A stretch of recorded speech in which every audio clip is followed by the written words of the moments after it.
I will now call to order the Planning Commission meeting for February 19th, 2026. Ms. Parker, do we have a quorum? Yes, Ms. Kowalski, we have a quorum. Okay, if you all could please stand for the Pledge of Allegiance and please remain standing for the invocation. Pledge allegiance to the flag of the United States of America and to the republic for which it stands, one nation, under God, indivisible, with liberty and justice for all. Let us pray. Heavenly Father, we thank you so very much for getting us almost through this week, Lord. We thank you for everyone that is in this room, Lord. We thank you for Goochland County and the procedures and commission that we have here, Lord. Bless our time tonight here. Let it be fruitful. Let it be respectful to everyone. We ask this in your name. Amen.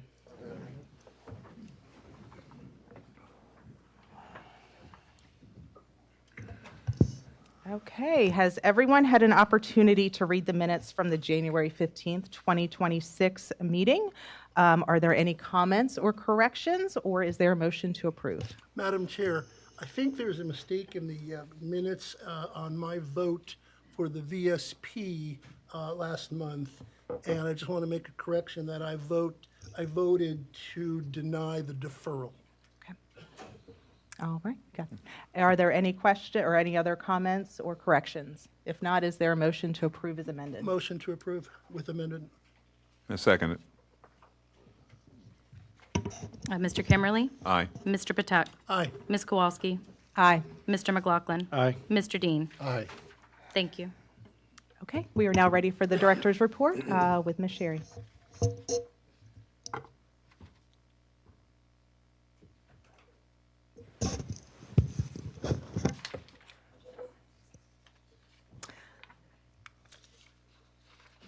Thank you, Ms. Parker. Madam Chair, for the record, I'm Jamie Sherry, Director of Planning and Zoning. This evening, I will be presenting the Director's Update, which will include upcoming public hearings for both the Planning Commission and Board of Supervisors, as well as upcoming community meetings. There are two public hearings scheduled for the March 3rd Board of Supervisors meeting. In Districts 2 and 3, there is an application submitted by Sidney B. Cox III requesting a proffer amendment to a rezoning case 2006-00026, which approved the subdivision with the project name Rose Retreat. The property consists of approximately 225 acres on Poorhouse Road. The applicant is requesting a waiver of the requirement of a left turn lane. This is a change from the Planning Commission meeting. At that public hearing, the request was both for a right and a left turn lane. The applicant is requesting only a left turn lane waiver at this point.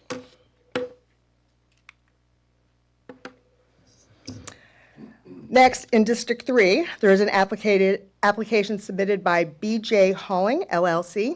The applicant is requesting to rezone approximately 2 acres from agricultural to industrial for an office for a trucking business and also outside storage for the associated trucks. The property is located on Triple T Lane. For next month's Planning Commission meeting, it's scheduled on March 19th. There is an application in District 5 submitted by Stephen and Karen Dash. The request is for a conditional use permit for a detached accessory family housing unit on approximately 9 acres at 1259 Mannequin Road.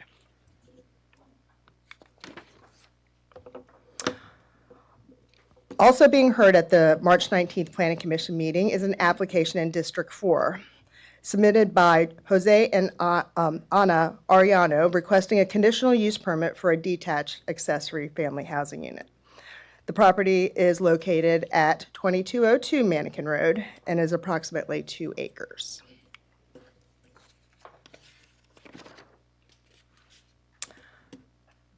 In District 1, the applicant for Virginia Sports Park and Training Center at Goochland is requesting a deferral of their application for a conditional use permit for a skeet shooting and archery range on Walton Road. The deferral request is to have the application heard at the May 21st, 2026 Planning Commission meeting. The applicant has stated that this additional time will be needed to revise the site plan and further address community concerns.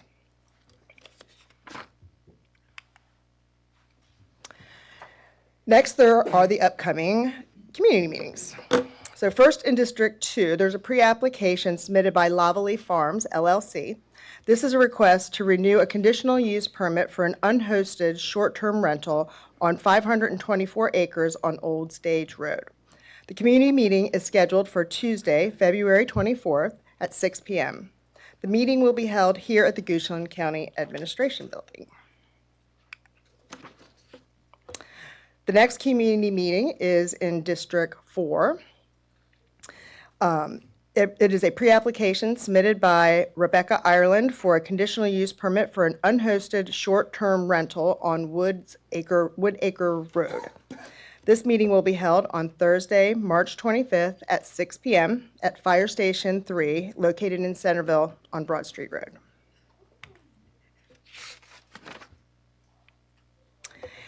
The final community meeting I will discuss this evening is in District 3 for a pre-application submitted by GCJ Holdings, LLC, to renew a conditional use permit for a campground and public assembly place on Cardwell Road. The community meeting is scheduled for Tuesday, March 10th at 6 p.m. at Central High School located on Dogtown Road. That completes my update for tonight. Thank you, Madam Chair, members of the commission. Thank you. Thank you. Our next item is citizen comment period. For the Planning Commission bylaws, Section 4, addressing the commission, public comments. Generally, all persons who speak before the commission during the citizen comment period or a public hearing shall do so from the lectern and furnish their names and addresses to the commission. A speaker shall only speak once on any item unless the commission asks the speaker to answer questions. No person may address the commission unless they have first been recognized by the chair. Each person who desires to speak shall be given time to present oral or written comments. Comments shall be directed to the commission, not to the audience. Citizen comment period. The citizen comment period provides a public forum for the commission to hear from citizens about matters pertinent to the activities, issues, or policies of the commission. The citizen comment period is limited to matters that are not scheduled for public hearing on tonight's agenda.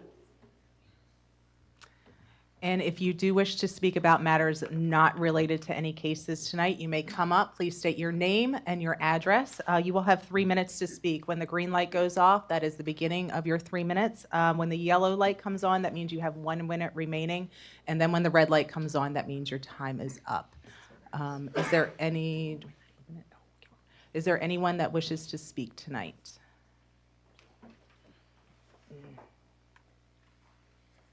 Hello. My name is David Sisson. I live at 5026 Ames Road, near the proposed site for the Virginia Sports Park. Many thanks to the Planning Commission and county staff for being responsive to the community's concerns regarding noise, lead, traffic, and safety. County staff has recommended conditions like lighter shot loads, restricted hours of operation, and safe shotfall zones, which are reasonable conditions for the operation of any outdoor gun range in Goochland County. Adoption of these conditions could help VSP to be embraced by the community rather than imposed or simply tolerated.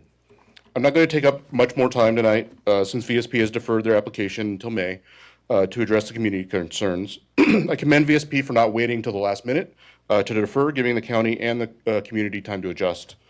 In order to address the top concern of the community, I urge the Planning Commission to require VSP to conduct a live fire demonstration of tournament conditions and to provide at least 30 days notice. Thanks again to the county for their time and dedication, and I hope we can find a satisfactory solution together. Thanks. Thank you. Anyone else that would like to speak?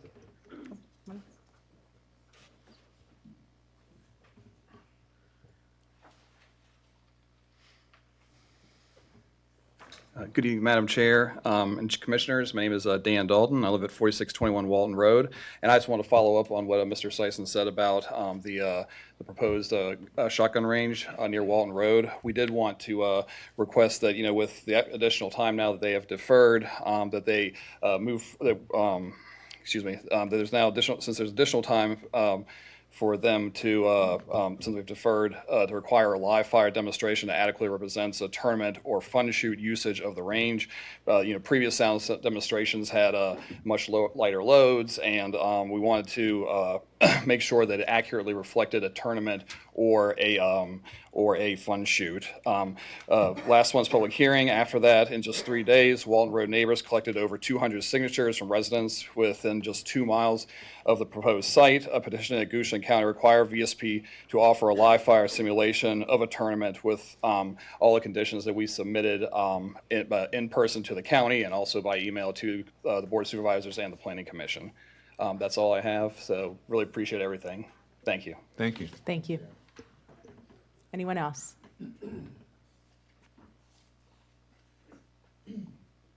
No. I now close the citizen comment period. Madam Clerk, are we ready for our first case? We have no unfinished business. Oh, I'm sorry, unfinished business. No new business. And we also have no request to defer additions, deletions, or changes to the order of public hearing. So we are ready for our first case this evening, District 3, CU 2026-1, application by Denny and Cheryl Jew requesting a conditional use permit, CUP, for a home-based business to allow fabrication of custom parts and tools for electromechanical and fluid power systems on 16.99 acres at 2250 Pleasant Hill Lane on tax map number 324070. The property is zoned agricultural limited A2. The CUP is required by County Zoning Ordinance, Section 15112, and the comprehensive plan designates this area as rural enhancement area. Hey, thank you, Ms. Parker. Good evening, Madam Chair. Good evening, Commissioners. My name is Adam Barber. I'm staff to the county's Planning and Zoning team. And it's my pleasure to be here tonight to present the application before the Commission for a conditional use permit submitted by Denny Jew to establish a home-based business for fabricating parts and tools on roughly 17 acres at 2250 Pleasant Hill Lane in the Agricultural Limited Zoning District. So for orientation, if we look at the map on the left, the subject property is circled, and it is located roughly 2.5 miles west of Oilville in District 3. The aerial photo on the right shows the subject property encircled in red, and it's located at the end of Pleasant Hill Lane, which comes into the property here, which is a private gravel drive which connects to Pony Farm Road, Route 702. As I mentioned previously, the zoning of the subject property is agricultural limited, and that's shown in the green color on the map on the left. And you can see that the surrounding properties in the neighborhood have a similar zone, or identical zone, agricultural limited. The map on the right shows the comprehensive plan designation of rural enhancement area, which applies to the property and, again, the neighboring properties around. So to speak first to the existing use, the property is currently developed with a single-family dwelling built in 1979, so it's used for residential purposes. And the proposal in front of you tonight is to add an additional use to the property to establish a home-based business conducted out of a proposed detached 900-square-foot, one-story metal garage. And I'll talk more in a few slides about the actual location of that metal garage on the property. But in general, the nature of the business for fabricating is to produce a wide variety of custom parts and tools for electromechanical and fluid power systems. And the applicant is here tonight, and he's prepared to come up and speak a little more about the nature of the parts and tools that he'd like to fabricate, if that would be helpful to the commission after my presentation. So this application has, or at least the pre-application phase of the project, evolved a bit since the applicant first approached the county with a pre-application request.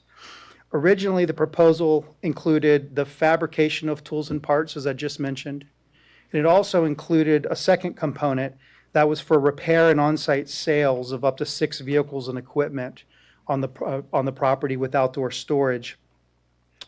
Staff identified potential neighborhood compatibility concerns during the pre-application phase related to the repair and on-site sales of vehicles with on-site storage. The concerns related to impacts potential to the private road by customers coming and going to the property, and then just having sales and outdoor storage of vehicles and equipment in a residential setting that raise some compatibility concerns. The applicant digested this information and in response decided to eliminate vehicle and equipment repair and sales, eliminate outdoor storage, and also eliminate any on-site customer activity. So the application in front of you today has been scaled back since the original pre-application meeting with the county. And to reiterate, the application in front of you today is solely for a home-based business to fabricate tools and parts in an enclosed garage with no outdoor storage. All of the sales of parts and tools will be online only, so no members of the public will be visiting the site. The fabrication activities are proposed to occur Monday through Saturday, 8 a.m. to 8 p.m. with no work on Sunday. And Mr. Jew will be the only employee. And as I mentioned, fabrication will only occur indoors within the garage. So to speak again in general terms about the nature of fabrication, the fabrication will involve both prototyping new ideas and then fabricating the resulting items. Examples of materials that are to be expected or commonly expected to be used in the fabrication and prototyping includes metals, polymers, ceramics, composites, and even organic materials such as wood. And a variety of tools and equipment will be used for the prototyping and fabricating, including hand-operated tools, welders, lathes, a 3D printer, plasma cutter, CNC machine, and a powder coating oven.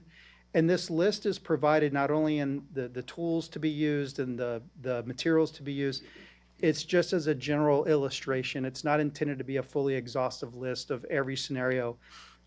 But fabrication generally would include these types of activities and materials. And I'd like to highlight that adherence to any kind of specific list that I've just provided of materials or methodologies, it's not recommended as an imposed condition in order to provide the flexibility to the business owner to fabricate as needed. So I promised that I would talk about the location of the proposed garage, and now is the time. This is the conceptual plan, and the proposed 900 square foot garage would be located off adjacent to the driveway near the northwest corner of the property. And this conceptual plan shows the existing dwelling and outbuildings that are located towards the northern part of the property. Those existing buildings, the residential building and the outbuildings, are not associated with this proposal in front of you today. All the fabrication activities will occur inside of the proposed garage. So a community meeting was held October 1st of last year, and 8 citizens attended. Topics discussed included potential impacts by customers traveling up and down the private road to the site, questions about the number of employees, hours of operation, and then the use and disposal of any hazardous materials, and that was particularly related to the auto repair component. As I mentioned, since the community meeting, the application's been scaled back to eliminate auto repair and equipment repair and customers coming up and down the road.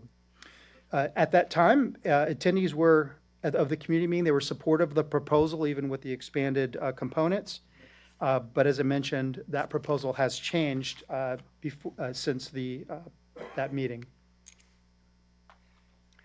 So turning to the comprehensive plan, I mentioned that the designation is rural enhancement area, and it is staff's opinion that this proposal is in compliance with the comprehensive plan designation, which is described in the plan as exhibiting rural character with low density development that is not planned for public or central utilities. So now to summarize the recommended 8 conditions, which were drafted for your consideration tonight. Conditions 1 and 2 would limit the nature of the business activities to those proposed in the application and as proposed on the conceptual plan. Generally summarizes fabrication within the garage.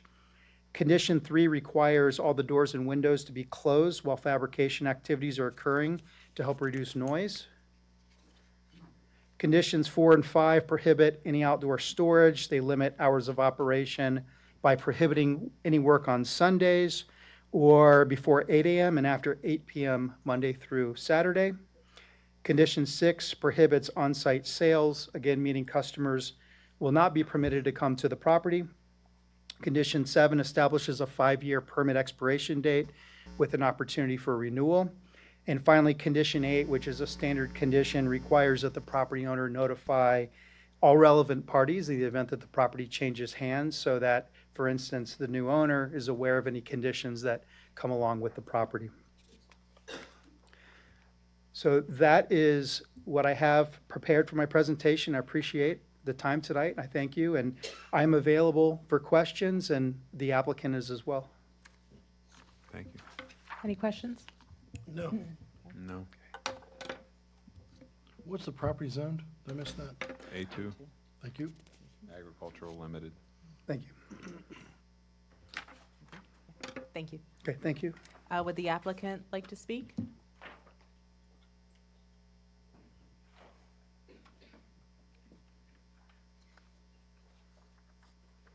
Hi, my name is Iniju, or Denny. Thank you. I'll now open the public hearing. Would anyone like to speak on this particular case? All right, seeing no one, I will now close this public hearing. Any comments, concerns, motion? I don't really have any No? concerns. No, not the delivery. Yeah. No. Cool. I move that the commission recommend approval of conditional use permit CU 2026-00001, application by Annie and Cheryl Jew, subject to imposed conditions as presented. I'll second. Mr. Dean? Aye. Mr. McLaughlin? Aye. Ms. Kowalski? Aye. Mr. Patek? Aye. Mr. Kimmerly? Aye. The motion to recommend approval passes on a 5-0 vote. This case is expected to be scheduled for public hearing before the Board of Supervisors on April 14th, 2026. This case moves forward with the recommendation of approval from the Planning Commission. Our final public hearing item this evening is in District 4, CU 2026-2, application by Michael and Caitlin Alsop requesting a conditional use permit CUP for a school on 7.09 acres at 775 Three Chop Road and 800 Broad Street Road on tax map numbers 461-016B and 461-016C. The property is owned agricultural limited A2. The CUP is required by County Zoning Ordinance Section 15112. The comprehensive plan designates this area as rural enhancement area. Thank you, Ms. Parker. Madam Chair, for the record, my name is Carrie Ragland. I'm the Assistant Planning Director for the county and will be giving the staff presentation for this application. As stated, the request is within District 4. It is an application for a conditional use permit to allow for school use on a combined 7.09 acres at the corner of Three Chopped and Broad Street Roads. The vicinity map on the left shows the subject area outlined in red, located in the eastern part of the county between Broad Street and Interstate 64. The aerial photo on the right shows the subject property outlined in red. And for a better reference, the property is located at the northwest corner of Broad Street and Three Chopped Roads. Since there's many Three Chop Roads in the county, for a better reference, this is the Three Chopped that's adjacent to historic Woodlawn, which I will show here, and also near Grace Chinese Baptist Church, which is located here. The zoning map on the left shows the subject property and many adjacent properties as the A2 agricultural district, and properties to the south are zoned RR residential rural. The comprehensive plan map on the right shows the subject property and all adjacent properties as the rural enhancement area. And also shown on this image in the semi-public land use here is again Grace Chinese Baptist Church, and there's a small area on Woodlawn property identified for a cemetery here. The property was historically developed as a farm, and a single-family residence was also added.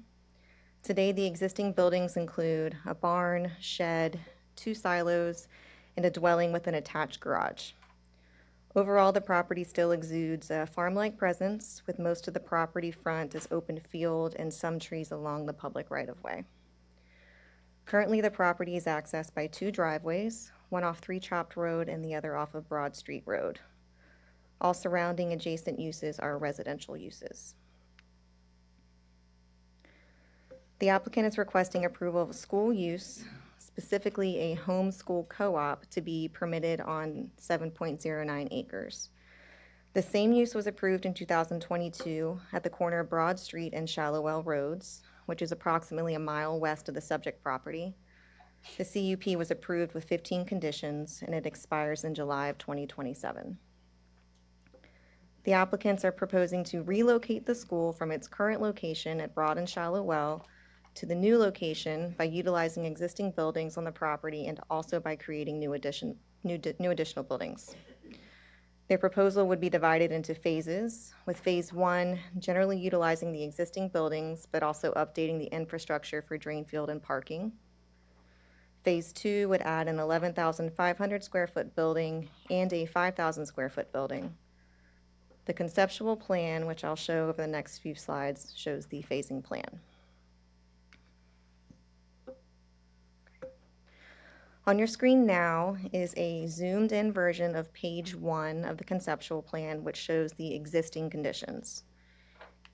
On this slide, I'm going to point out the 2 existing driveways. One here is on 3 Chopped Road, and then one here is on Broad Street Road. There's an existing house with an attached garage, an existing 2-story barn, and an existing shed.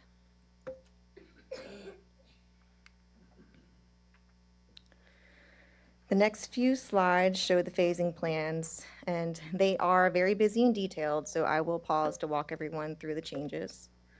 I'll point out again here the existing barn and barn here, and house and garage. With Phase 1, an internal loop road would be created here for student drop-off and pickup. This creates a second access point onto 3 Chopped Road here, which is just south of the currently existing driveway, which is here. The driveway off of Broad Street Road here would be improved as an emergency access only. Other improvements with Phase 1 includes the daily parking for staff, located generally here, and overflow parking in green. The drain field would also need to be expanded for the appropriate capacity. 2 stormwater ponds are identified as potential BMPs, one here and one here. And it is possible that only 1 pond would be needed, and this is dependent on the final civil drawings for the site. A driveway would also be added around the existing barn, and this is for fire access. Fencing is shown at the rear of the property to screen the use from adjacent residential uses, as well as to the west. And the fencing is also for student security. Additional landscaping is proposed to the north here and to the west, and this is generally to screen from the residential uses. This slide shows Phase 2, which includes the addition of the 11,500 square foot building and a 5,000 square foot building here. With this phase, the parking areas and access drives would be expanded here. Landscaping would be added, additional landscaping to the western part of the property to screen the new buildings from the adjacent landowner's view.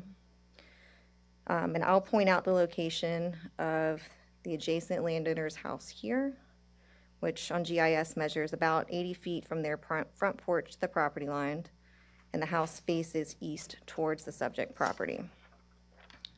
There's also an adjacent property to the north, not well shown here, but which includes a dwelling with an attached garage. That garage measures about 65 feet from the property line, and that house does face 3 Chopped Road. Excuse me. Jumped ahead. I know this is all a lot to take in, a very detailed plan. So on this screen, I'm zooming in to phase 2 a bit more just to show the improvements. This is the same information that I showed on the previous slide, but is zoomed in to the proposed full build out. I'll point out again the existing buildings in brown, existing house, garage, existing barn, the large addition in yellow, and the smaller future building in peach up here. Here are the 2 entrances on 3 Chopped Road. Again, generally the existing entrance location and the addition to the south, with the internal loop surrounding the parking areas. This is more information than we typically see on a conceptual plan, so I'll pause here for just a moment for everyone to take a look.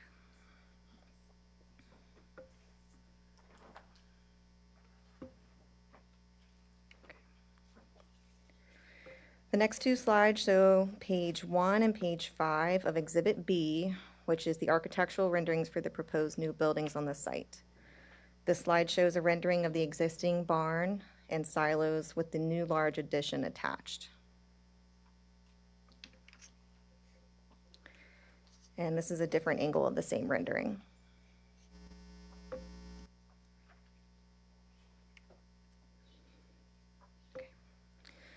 The property is zoned A2, which is intended to provide a transitional rural area between the general agricultural district and more intensive land uses.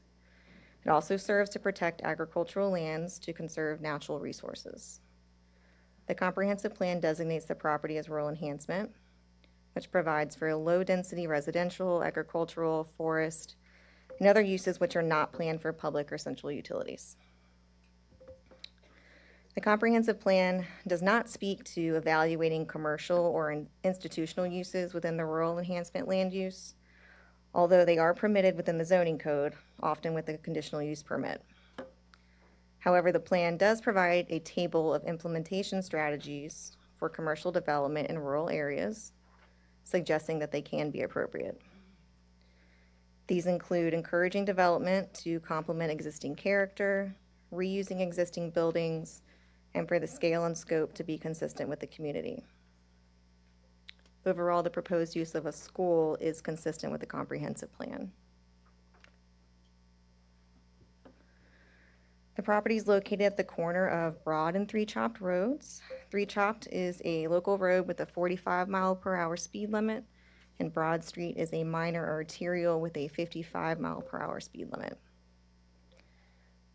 A traffic impact analysis was prepared by Grove Slade, which shows that a right turn lane taper would be triggered from westbound Broad Street Road onto 3 Chopped Road during PM peak traffic hours, which is 4 to 6 p.m. Staff have recommended a condition to keep school pickup times outside of the PM peak hour times.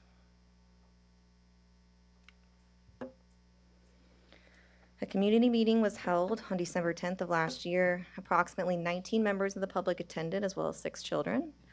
Planning Commissioners Patuck and Dean, as well as Supervisor Vaughters, were present. Approximately half of the attendees were in opposition and half in support. Citizen comments were related to traffic counts, turn lanes, compatibility with the rural enhancement land use, septic and well capacity, property values, and the status of the current Acton Academy building in their overall business plan. As of noon today, staff have received comments of support from 8 individuals and comments of opposition from 12 individuals. We've also received a petition of names both in support and in opposition. Most of the opposition letters list traffic congestion and safety concerns and reference that the site itself is not appropriate for school use, although they are generally not opposed to the use overall. Staff have worked to add specific conditions to address citizen concerns, such as increasing landscaping buffers and fencing, more restrictive lighting requirements, traffic safety plans, and preservation of the existing buildings. Also, in response to citizen comments, the applicant altered the proposal from the initial request by reducing the building size and student capacity. The next 4 slides are summarized conditions.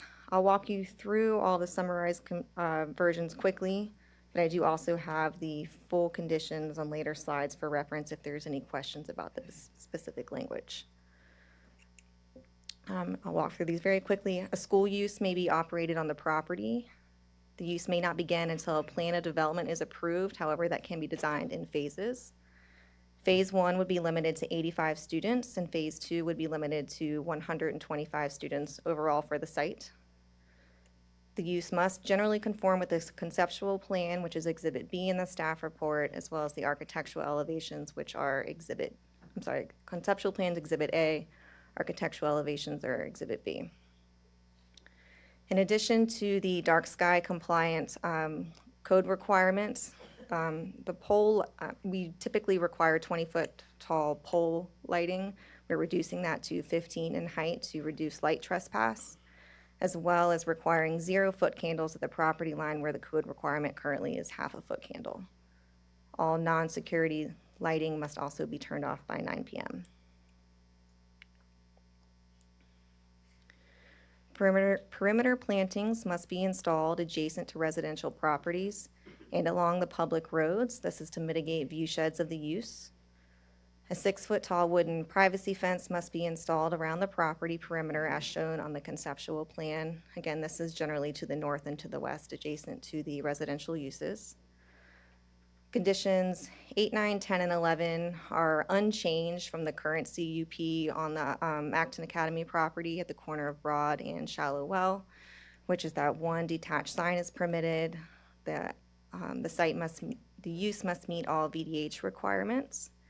Hours of operation may be from 8 a.m. to 9 p.m., and all amplified sound is prohibited outdoors. Parking along Broad Street and 3 chopped roads are not permitted. The fire department may require no parking signs. Students must be picked up from the premises by 3:30 p.m. from daily school activities. Events with 250 people or more will require a special event permit. Other events associated with the school use, such as fundraisers, would be still permitted with the use. The emergency access road must meet fire and rescue requirements. And along with the POD, a plan must be submitted to address vehicle stacking, internal flow, and traffic concerns during the peak traffic hours. Any stormwater detention ponds in the property which hold water must include a 4-foot tall fence. This is for student safety, and all ponds must be screened from the public right-of-way. Only new buildings, as shown in the conceptual plan, are permitted. The existing residence, barn, and silos are to remain preserved on the site.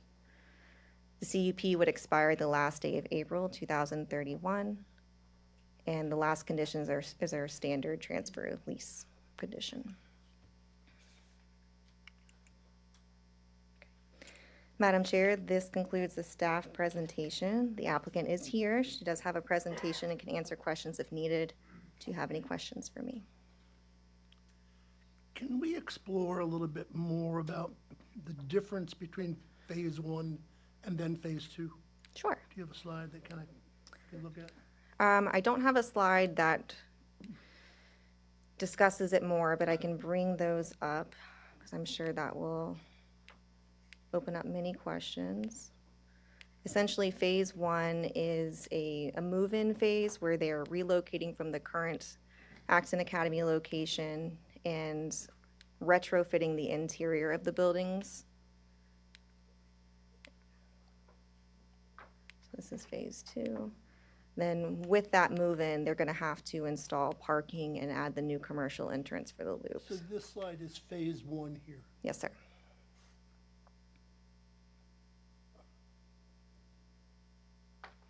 Okay. While you have that up, you said there could be a potential for only one stormwater pond. Is there one that's preferred or one that staff would, as far as the locations, or is that still just a need to wait until? conceptual? Staff does not have a preference. I would say, reviewing community comments, I would expect the community preference would probably be the one more internal to the site, but staff does not have a preference. And one more quick question. I see that that's actually 2 lots, correct? Yes, ma'am. Would that stay 2 lots? Could there be potentially something else built on that, or would that be combined then into? It would be combined. There is a note, actually, you may not be able to read it here. It says interior lot line to be vacated with POD approval. Thank you. That is part of their plan. Could you speak to what considerations were undertaken to put the ingress and egress on 3-shop versus Broad? The applicant will probably walk through more of the thought process, but I believe most of it is traffic related and wanting to ensure that there's enough stacking opportunity within the site so that there is no traffic flooding out onto 3-Chopped Road. And it's all held internally and thereby creating the loop for more capacity in that way.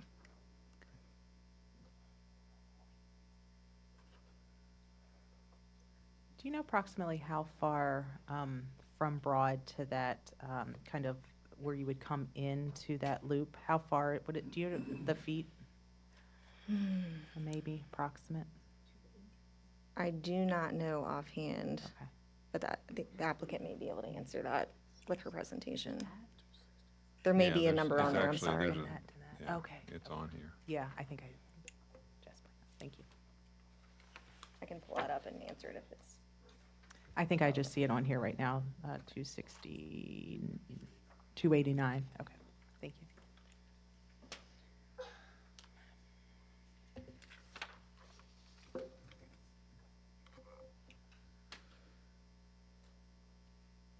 Any other questions?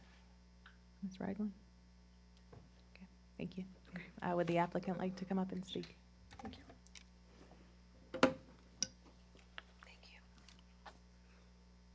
Hi there. Good evening. Thank you, Madam Chair and Planning Commissioners. I'm Caitlin Alsop. I live at 2330 Windy Run, and I feel like we were just in this room coming to you with a dream, and we had no idea what we were doing, but we knew that we were really supposed to do it. And now we're here with proven existence of a school and a room full of, if you're here for Acton, if you want to raise your hand. A room full of people whose lives are being actively changed by this little idea that we had for our children and now are being used to impact others. So we started this school because we wanted to do school differently, and we wanted our children to spend their days discovering their passions and abilities while also learning to have a strong sense of personal responsibility. We now serve 49 learners in 28 families, so the Malizia family, Alsop family, Baylog family, Anderson family, Rich family, Nichols family, Pfeiffer family, Dale family, Jowers family, Sandbeck family, Dunford family, and Emmons family are all Goochland constituents who send their children to this school who you serve, 4 of which bought homes and moved to Goochland for this school itself. The school is entrepreneurial focused, and so it makes a lot of sense why we have actually attracted 11 Goochland business owners as our parents. So 11 of our parents own and operate businesses within the county. A lot of them are here today. Special thanks to our neighbors who are right behind the school that took time and away from their children to be here tonight. So thank you guys in the back there. That means a lot. And for those 132 people who signed a petition in support of our growth. So a school is a permitted use for the A2 ordinance with a conditional use permit process, and it's important to note that this is a tuition-supported homeschool co-op, not a retail or office space or commercial development. This property could be sold and used for any other uses without a conditional use permit. I know you know this, but a park and ride facility does not need a conditional use permit. A dog kennel, fire rescue station, public recreational facility, churches, temples, solar energy facilities. And as you can probably imagine, because this property is beautiful and it's on Broad Street at 3-Chop Road, Ms. Daniels has shared with me that people have been asking to buy this property every single month for years. Just last year, someone came to the property and visited from Shockoe Bottom, wanted to pursue putting a winery on the property. Another wanted to buy it to pursue a future gas station. And under a CUP, these are actually permitted uses, as well as car washes or restaurants or breweries or hotels. And so the purpose of our time together consider tonight is to decide if using a barn, a retrofitted barn, could be the most appropriate use for this property to serve the children of Goochland County and other surrounding areas. So the purpose of the comprehensive plan, as I understand it, is to protect against unbounded suburban intensity. And our CUP proposal is bounded, it is conditioned, and it's limited to align with the comprehensive plan. And so this use is ideal for a parcel on Broad Street because it has the public benefit without urbanization. So it's an educational use that serves local residents while maintaining open land with rural aesthetics, but it doesn't introduce a commercial strip of any kind or high-density housing. So it's worth noting that over 3.5 of the 7 acres will remain untouched and undisturbed. So that's over 50% of the property. Oh, you know what? I am not clicking my slides. I'm just on a roll. Sorry, that is our school family. This was for the last slide. I was sorry, I'm just really going for it. Okay, so this next slide, this is actually taken from Chapter 3, page 6 of the comprehensive plan. This is the encouragement and the implementation strategies when you're going to develop rurally, and we are doing exactly what these things are encouraging us to do. We check these boxes. And we completed a thorough TIA that concluded that our low traffic volume from being such a small school does not come close to requiring turn lanes. And additionally, we have conditioned a traffic management plan to account for future growth when needed. We've also designed a gravel. That comprehensive or the conceptual drawing doesn't show this.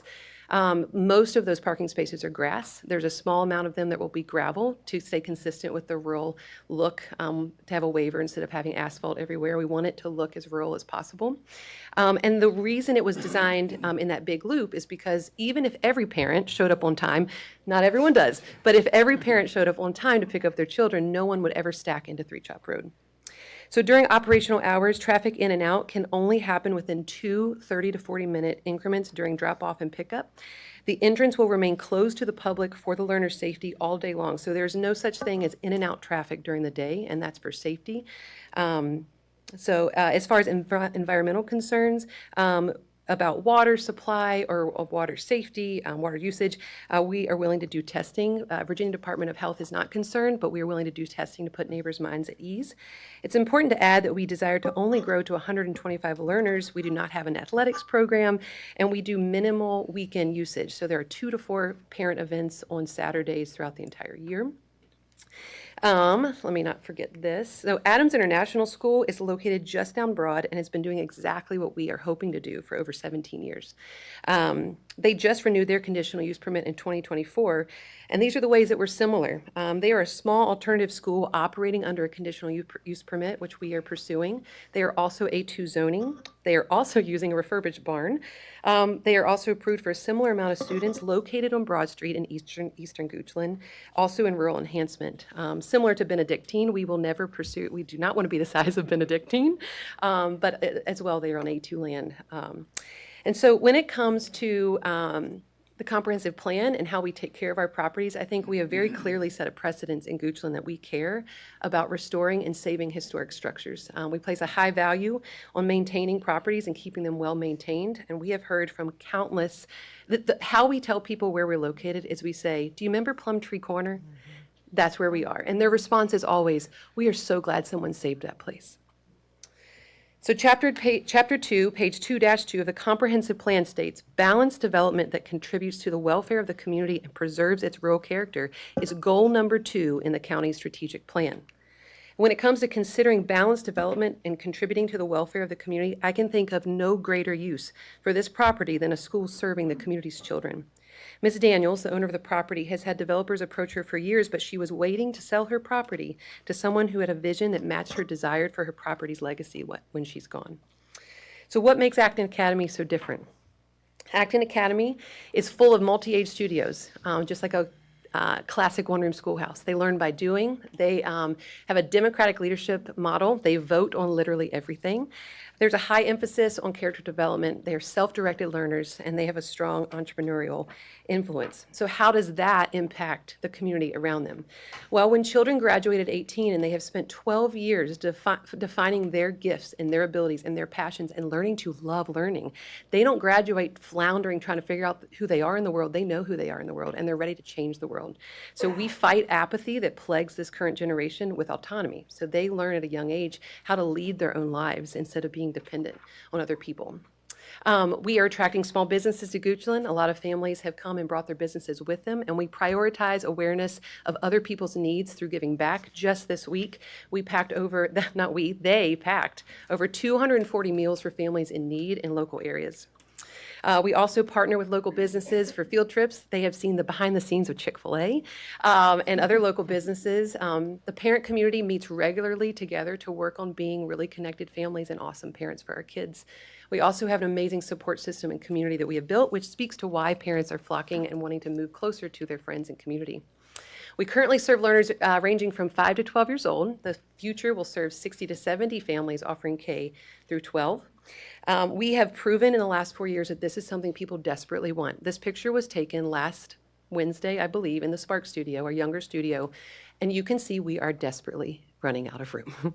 And so this was phase 2 that I actually presented at the December 10th community meeting, and listened to the neighbor comments and understood their concerns, and we went to work. And so for the last 2 months, we have spent a lot of time and a lot of money addressing their concerns, and this is now what the building looks like. So some of the changes we have made are we reduced the educational building footprint by 5,000 square feet and can delay the gym space that we wanted to have on the end there in order to get it further away from the property line. We've reduced growth to 125 learners from 150, so we changed our entire business plan, which is a huge financial loss for us, but we're willing to do it to make this dream happen. We changed the style of the fence and the location to the neighbors' preferences, and we added plantings along the property line. Reduce minimal daily hours, and completely redesign the exterior of the building. That was the most expensive part, but we love the outcome. We think it complements and looks like Goochland. So our vision moving forward is to use this property to serve the next generation. Half of them are in this room, while simultaneously positively impacting our community with the use of this property. We actually have several learners and parents that would love to share their support as well. Thank you. Do we have any questions for the applicant? I asked the question earlier. Could you speak to why the ingress and egress is on three? Did I not turn that on? Thank you. Is on Yes. three chop versus broad. Yes, I'd And love what- to. What the thinking was behind that, what the options were considered. Yes, love that. Yes, there is an option that you could put an interest on broad, and after speaking with the county and speaking to transportation, the change of adding an entrance on Broad Street seems to be more problematic than adding an entrance with an in and out on a secondary road that has a total of, I think, 300 and some vehicles a day. It just seems cleaner and safer. I think the line that was used at one of the meetings was the most common sense approach for an entrance to the property. So it's not off the table that it could be on Broad, but it seems to make more sense to keep it there. And also, it keeps it away from the neighbors as much as possible, right? So if you're on the other side of the field, you can't see and are not bothered by drop off and pickup times, which total about 60 minutes the whole day, but still, we want to be considerate of that. And also, the current entrance of the driveway has a really beautiful entrance to it. We love to use what is already existing to disturb less land. Thank you. Yes. Can you talk about your timeline for phase 1 versus phase 2? Yes. Well, we know how long PODs and building permits take. We would love to be there in September. More realistically, we realize it will probably be in the winter of 2026 that we would do phase 1 and move over there. We would love to start phase 2 within 2 years. It's more likely going to be 3 years for financial reasons. But moving over to the property, we would not come to that property with 85 learners. We would come probably with 60 to 65 because we only grow with 15 learners at a time so that we don't crush our culture. If you bring in too many too fast, then what you've built changes and the dynamics change. And so we grow by about 15 to 20 learners max every year. And then once you hit 125, that would be the end of the growth. And that is consistent with most of the 300 other Acton academies around the world. You'll never see an Acton academy with 400 children because the culture breaks down. Is the business profitable or sustainable with 85 students in phase 1? It is, yes. It is. Do you currently have a waiting list, or are you at max capacity right now with We, learners? it is so interesting. So learners, they move on to the next studio when they have earned it, not because they turned a year older. And so they're on their own timeline. So it's interesting to gauge how much space do we have in Spark. So we're looking at individual learners of like, well, they're about to do Bookworm, or they're about to get to this level of Washika. And so we do have a couple openings in Spark, but looking towards the future, we are almost at max capacity. Our drain field allows for 65, and we are right at 50. And so adding 15, which we have already found those families for next year's, we are right at that limit. One more quick question on the, I was looking, it said it was 45 miles per hour on 3 Chopped. Yes, I believe so. Is that going to then be lowered or having any kind of school flashing lights or anything like that, or is that? We have not, that is not required. We have not talked about that. We are definitely open to that if that is something that's needed, but that has actually never been brought up in conversation from VDOT or with our traffic engineer or from the county. So that's the first time we've heard that.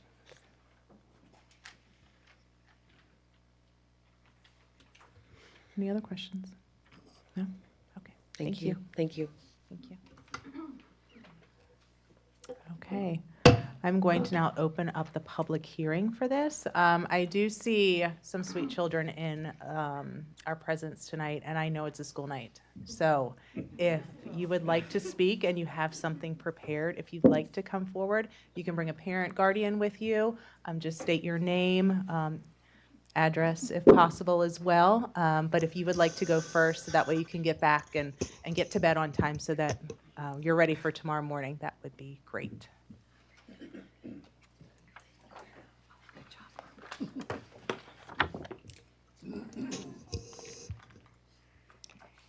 Hi, my name is Harper. I am 7 years old. I live at 2331 Windy Run. I have been going to Acton for 2 years. I like making a business each year. This year I sold homemade jam. I like learning at Acton. I have also learned how to grow plants. Thank you for letting me share. Thank you, Harper. Thank you. Next student that would like to speak. We have a red. Hi, my name's Nancy Pfeiffer, and I live at 2279 West End, Wheatlands. Drive. I go to Acton Academy West End. On one of my favorite parts of Acton is the business fair. We have to create our own businesses, and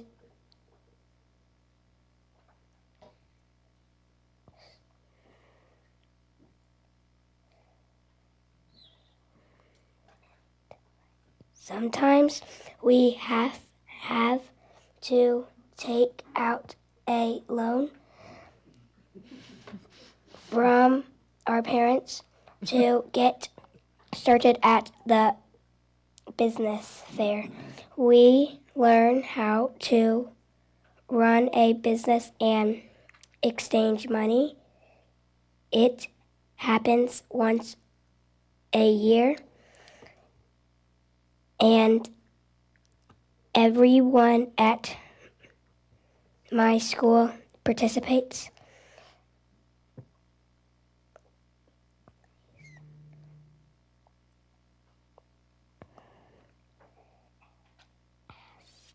Last year, I had a face paint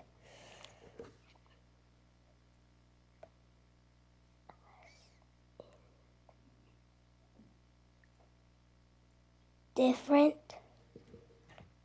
I sold big and little face paints for different prices. My friend did magnets. My other friends did businesses to like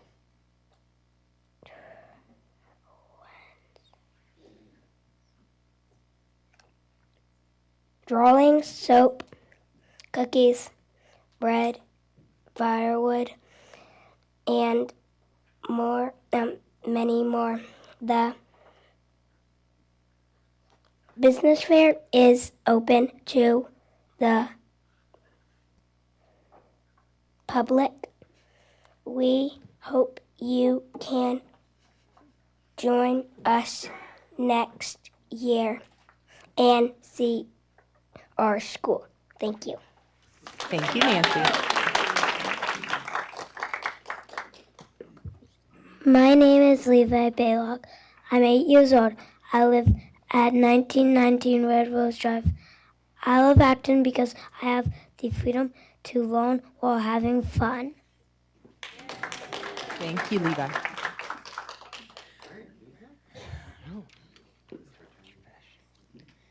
Hi, my name is Micah. I'm 9 years old. I live at 2331 Wendy Run. I've been at Acton for 4 years. What I like about Acton is I get to work at my own pace and I get to discover my own passions at school. Every day at school, I am challenged to work hard and serve others. This year, 2 ways we have done this is by packing Carver bags for hungry kids and serving at a food pantry my school is helping me love learning and caring for others. I've also become a better leader and friend. I hope more of my friends can join me to learn. Acton is a really amazing school. Please let it grow. Thank you for letting me talk about my school. Thank you, Micah.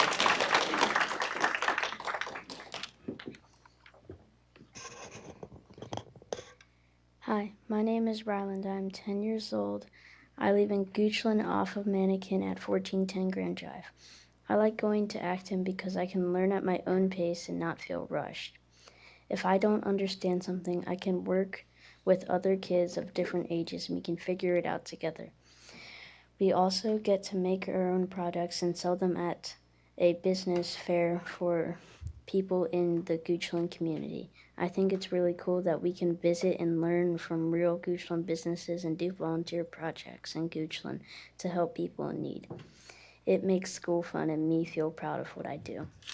Thank you.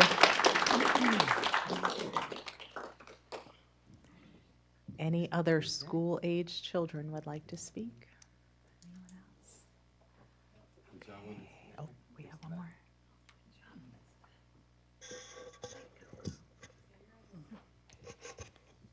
Hi, my name is Elizabeth and I live at 1827 Roundfield Lane at Mannequin Sabbath. What I love about Acton is how we have the freedom to learn at our own pace and become like level masters and level up on our skills and be able to move up at our own pace. And if we have trouble and stuff, we can ask people to help each other. And when you become, and like we have level 1 masters, and when you become a level 1 master, you can like work and you get more privileges and freedoms. But you have to get like a certain amount of points out of your work, like and stuff, and that like challenges you, and that's what I really love about Acton. Thank you.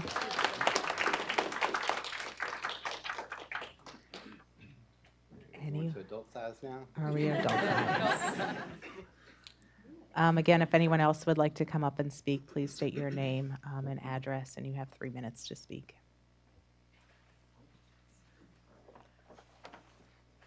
Hey everyone, how are you? My name is John Rich. I live in 2505 Carver Oaks Court. So my name is John Rich. My children go to Acton. I'm here to support the permit. and I want to speak specifically on how this lines up with the comprehensive growth plan and satisfies section 1560 of the code. First, this property has an established CUP history. In 2013, this commission and the board voted unanimously to approve a professional office in the dairy barn. That resolution notes that even an earlier CUP on the same site. Second, according to my research, the county has approved private schools on A2 rural enhancement land before. Adams International, I know I'm stealing some of Caitlin's messaging points, but Adams International received CUP approval to operate a Montessori school off of busy Fairgrounds Road with events for up to 700 guests. Benedictine College Prep is also on A2 land off of River Road, and just last August increased its occupancy to 1,500 people. So although these schools have more land, the precedent for school CUPs for exceeding Acton's capacity by more than 10x is clear. More specifically to the growth plan, Chapter 3 states that redevelopment should contribute to the county's rural character, scenic quality, and fiscal health, and that the most important way to prevent suburbanization is to provide ways for property owners to keep their properties intact. And I think based on the presentation that Caitlin provided, I think the barn looks beautiful, or the new building. The barn stays intact. They're reusing existing structures. Sustainability is important. And as stated, majority or half of the land will remain open in line with the character of the neighborhood as well. And so Acton satisfies all of this, using the barn as is, making upgrades in line with the neighborhood, ample open space. And I think also I would consider what are some of the alternatives. Caitlin talked about this. I'm not an expert in the law and code, but I think when considering a commercial developer or another residential developer chopping this up and putting homes on the property, I think this is a much more preferred use to that. Quickly on section 1560, there are 14 standards that to me broke down into 3 buckets, which is physical impacts, neighborhood compatibility, and infrastructure. On physical impacts, they're reusing existing structures, maintaining open space, and properly planting trees, agricultural, and keeping open land, which to me, as someone that lives off Broad Road or near it, is very important, and I do believe that it will look better. Neighborhood compatibility has established CUP history and a petition of over 100 Goochland residents, and on infrastructure, does this mean the end of my time? When it turns red. Oh, okay, great. Good. On infrastructure, I think traffic's obviously a big concern, and I think it's very clear based on the presentation that we are doing our best to ensure all families coming west will use 3 Chopped Road. I'll say one last thing. This school is about the future, and as the world changes, we need schools that prepare children to think critically, lead with courage, and act with kindness. That's what Acton does, and approving this permit doesn't just help one school, it enriches our neighborhood and plants a flag for the kind of education Goochland families deserve. Thank you. Thank you.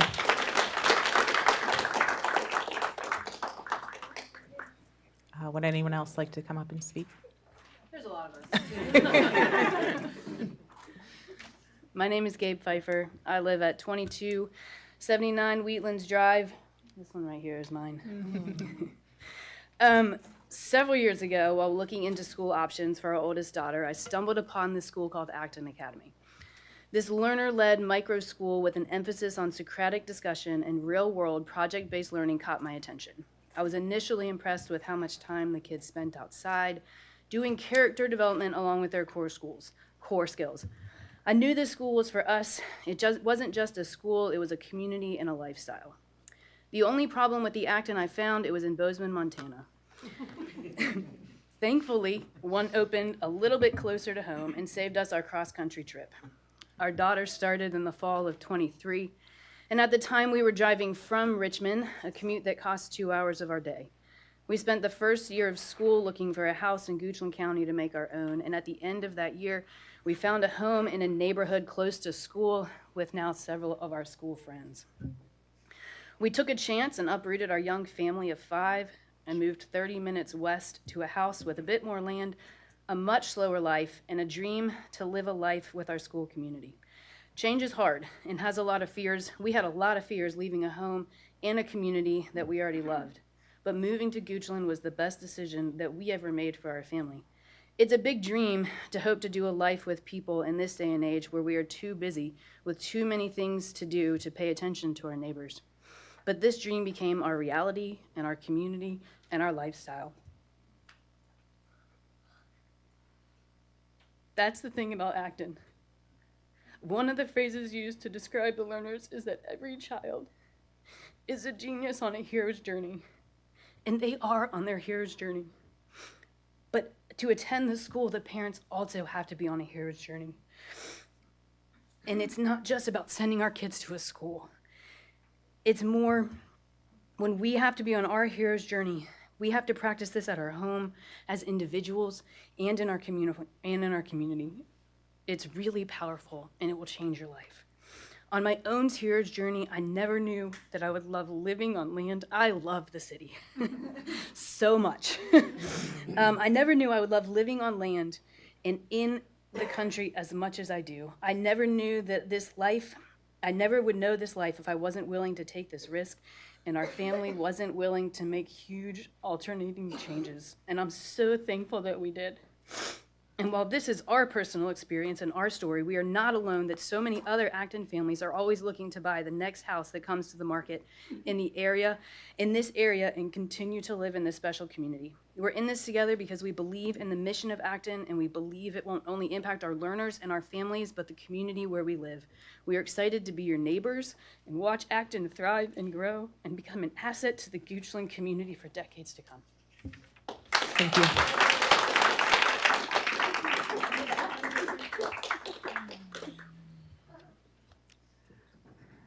Would anyone else like to speak?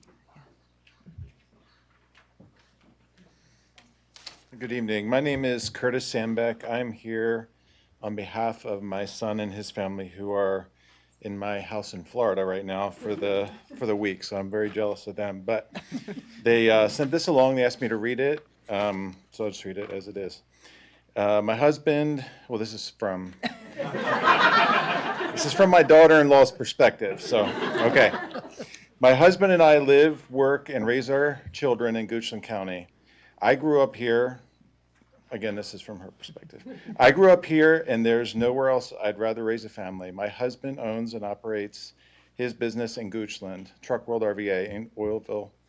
We own commercial and residential property here in the county and are proud to live and work here. We have 4 children. 3 years ago, our oldest started at Acton Academy. Now our second is also there. It's been such an incredible place for our growing boys. Our kids are being taught academics as well as character and the importance of growing up to be hardworking, caring, and respectful young men. Just this week, our 5-year-old was packing lunch bags at school to give back to other kids in our community who are hungry. It's a very special place, and we're honored to be a part of this small Goochland school. I want to express how in favor of the county approving Acton's conditional use permit to operate our beloved school on the new property. This should not only be an easy yes for the approval, but truly an honor for Goochland to have such a great school with amazing local kids attending. These kids are growing up to be wonderful members of our society and are already learning how important it is to give back to their community. We live less than a mile from the property of the new school, and as neighbors of the property, we believe this will only add value to our Goochland property and give residents more options in regard to school choice. Their address is 1720 Old Orchard Lane in Maniconsevitt. Thanks for your time. Thank you. Thank you. Hi, good evening, everyone. My name is Mutaya, and I live at 3911 Leesfeld Place, Glen Allen. And my son currently goes to Acton, and me and my wife own a local business in Goochland. It's called Yellow Club, and we predominantly are focused on working with kids. So over the years, we've moved us on through different schools and always looking for the right fit, and we found it at Acton. Something I wanted to share a few weeks ago, it was freezing cold, and I'm sure you all experienced it. And just like every single day, the head of the school is always there, wishing every kid as soon as they get down, saying good morning, looking into their eye, and shaking hands with them. It may just sound simple, but it's at this moment that I realized that they were actually building something deeper, a human connection. Ever since being in Acton, we've seen a real transformation in our son, where he leads every day with goals and a plan, and we owe it all to Acton and the beautiful community they've created, some of whom are sitting back here. As a business owner investing in Goochland, I deeply care about the future. The world our children are growing in is rapidly changing with technology and AI. And I feel that the one thing that's going to be most important for these kids is adaptability and actually knowing how to make a human connection. And Acton is exactly cultivating those qualities. I believe this expansion is about offering families a choice, strengthening the community, and from a parent and a local business owner perspective, I believe this is going to be an asset to Goochland, and I fully support it. We're hoping to move to Goochland. We just lost a bid, but I'm sure we'll find a cool home to move in here as well. Thank you for your time. Thank you.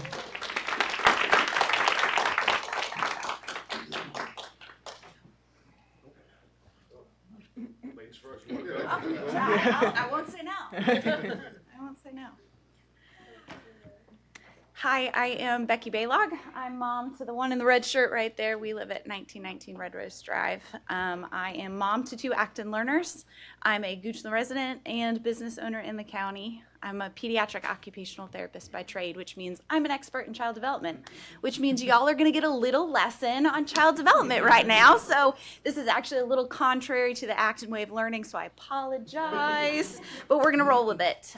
Some main theorists in developmental psychology are Piaget, Erikson, and Garner. So Piaget teaches us that children are not just empty vessels, but they are constantly taking in information, assimilating it to what they know, as well as changing what they know to encapsulate new information. Erikson teaches us that kids are always seeking mastery, and this isn't just like little ones. This is like all the way through, probably you and me too. Always seeking mastery as they come upon crises, both internal and external. Garner's research just recently started showing us the benefit of multiple intelligences, right? That not everyone is academically smart, but intelligence looks a variety of different ways. And as we see that and we embrace that across development, we see that all children are bound by these concepts within circumstances and communities and the times there. And therefore, they are not just containers that need to be stuffed with facts, but rather unique learners who need unique tools in order to learn. And Acton is one of those unique tools. It's not for everybody and it's not for every brain, and that's okay because it is an asset to Goochland. 125 kids isn't everybody, but it's enough. And so I was drawn as an OT and as a mom to the Acton way of learning because it serves both my logically brained, deep thinking, movement seeking son. The same opportunities are afforded him for mastery in his own time as my academically minded, book smart, color in the lines daughter. They're going to get there at different speeds, but they're going to get there. And this is true for every single Acton learner. They're working through different content at different times, but mastery is expected. There's no just shoving you along. It's expected and it's cheered on. You hear the people clapping when you get up here. That's the community. Movement within order is the norm and it's linked to cortical functions, not ignored. Differences and customization within academics is what is expected. No labels are required. No struggling, no gifted, no ADHD, no dyslexia, even though there are kids with all those labels there. It's not required because as a concept, it embraces Vygotsky's zones of proximal development. We just call it the challenge zone. You lean into it. You get to learn more. The impact is greater than what happens in the physical rooms that you are deciding about.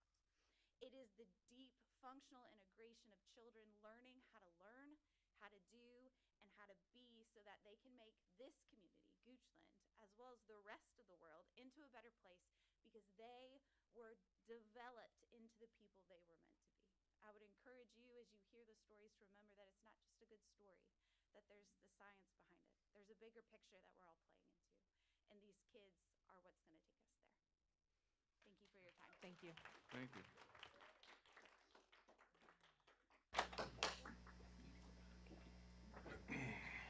Hello, good evening. My name is Jesse Glover, 801 Broad Street.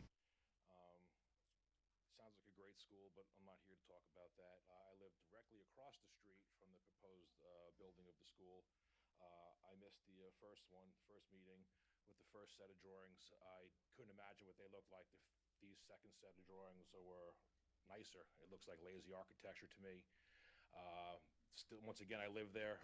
I've seen the accidents on the corner of 3 Chopped and Broad Street. This is not going to make this better. It's going to make it worse.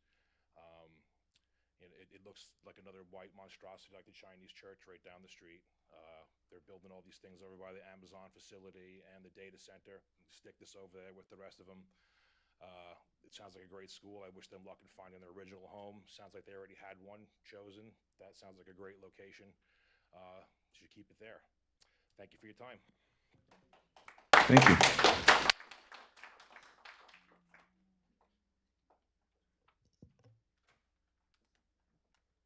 Hi, my name is Scott Marshall. I live at 823 Chopper Road, been there for 25 years. The speed limit on 3 Chopper Road is 45 miles an hour. We'd like to all believe everybody drives 45 miles an hour on 3 Chopper Road. Not the case. In addition, there's a curve just to the north of the entrance to the school. That curve goes to the left. If anybody's heading south on 3 Chopper Road towards Broad Street, they come around that curve. That first driveway for the proposed location is going to be right there. So if somebody's not obeying speed limit, which happens every single day, trust me, it's a potential issue.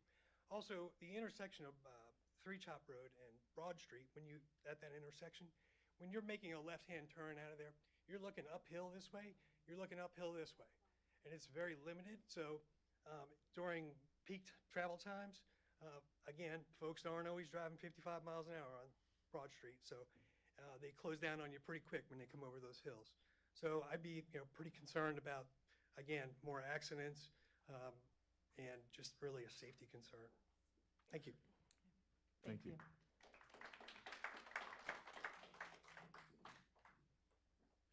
Hi, Jen Strozier. I live in Fox Downs, right up the road from Acton. There we go. So I homeschooled my kids, sent them to private schools, and then they finished here at public schools. They're all doing great. I know everybody's thrilled at their school. I know I felt the same way about the private schools I sent my kids to, but they also learned how to take care of the environment and their friends and their community. This isn't, they don't have the corner on all of those things. I was part of a homeschooling co-op. I don't know if this is a homeschooling co-op or a private school. I know it costs about $14,000, so it's not open to every Goochelander. I live right down the road from my neighbors over there that I saw, and my kid came crashing through your property because that is a terrible place for accidents. On the weekends and the weekdays, you'll see bicyclists coming from South 3 Chopped, getting onto 250, and then hopping on that other 3 Chopped, hordes of bicycles. When you're at that 3 Chopped place and you look up, there's people coming barreling down on you from this way and the other way. Having 3 Chopped be the exit and entrance is a bad idea. Having the Broad Street one be the entrance and exit, also a bad idea. The traffic alone. I agree with the renderings. I don't think it looks great. I think having those man-made ponds that you build look terrible. The fencing, the lighting. It used to be that people would come driving down to see the stars in our neighborhood in Fox Downs. They don't do it anymore because of light pollution. This is going to add light pollution. If they have any fundraisers at nights, there's just the other thing that's kind of infuriating is to think that the alternative is somehow between this school and a gas station. It's not. This doesn't have to be any kind of business where you have, I don't know how many people that counts coming in and out twice a day, and all of that traffic. We can find a better use for this property. We need more farmland here. We need more homes that people can afford. The school sounds great. It sounds like it's got a lot of great opportunities for kids, but it's not a good place for it. It doesn't really matter how good or bad the school is. It's the location. I know our fire and rescue is already really overworked. When my kid got in that accident, they're awesome, but we need a new fire and rescue place. That would be an awesome, use for property in Goochland rather than another school. So, thank you.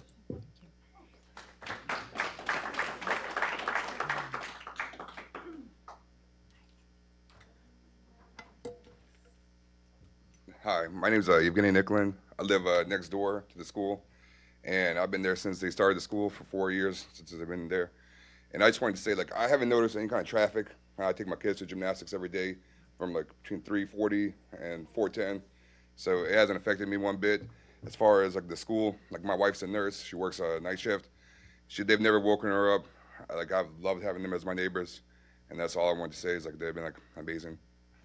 Thank you. Thank you.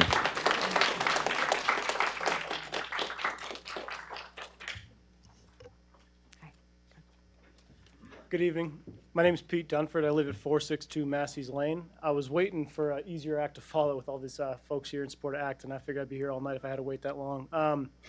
So I was going to offer some alternative perspective from some of the other Acton families that spoke tonight. My family moved here 6 years ago prior to Acton existing. We moved to Goochland because we wanted to raise a family in a rural community, quiet, safe community. When Acton came along, we were generally familiar with the concept. But didn't move to the county because of Acton. We ended up joining Acton this past fall. We've been really blessed and grateful to be part of this community. And I guess really the thing I want to highlight is when I attended the community meeting this past December, a lot of the concerns that were cited by the public, they resonated with me. I was sympathetic to the concerns. I think that everybody did a great job tonight highlighting, Caitlin and John highlighting why this is okay or permitted per the comprehensive plan and per the county code. I think that Michael and Caitlin have bent over backwards to hear the public's concerns and to address those concerns and accommodate them and account for them. And I think that they are, fulfilling the spirit of the comprehensive plan in repurposing existing buildings, in trying to use select architecture and finishes that preserve the character, the rural character and nature of the community. And I'm sure they're open to, continuing this dialogue. I think this is really a healthy dialogue to have with the community to make sure that we're having a balanced approach to development in the county, and just wanted to share that, that 2 cents, and thank everybody for their time. Thank you. Thank you. Thank you.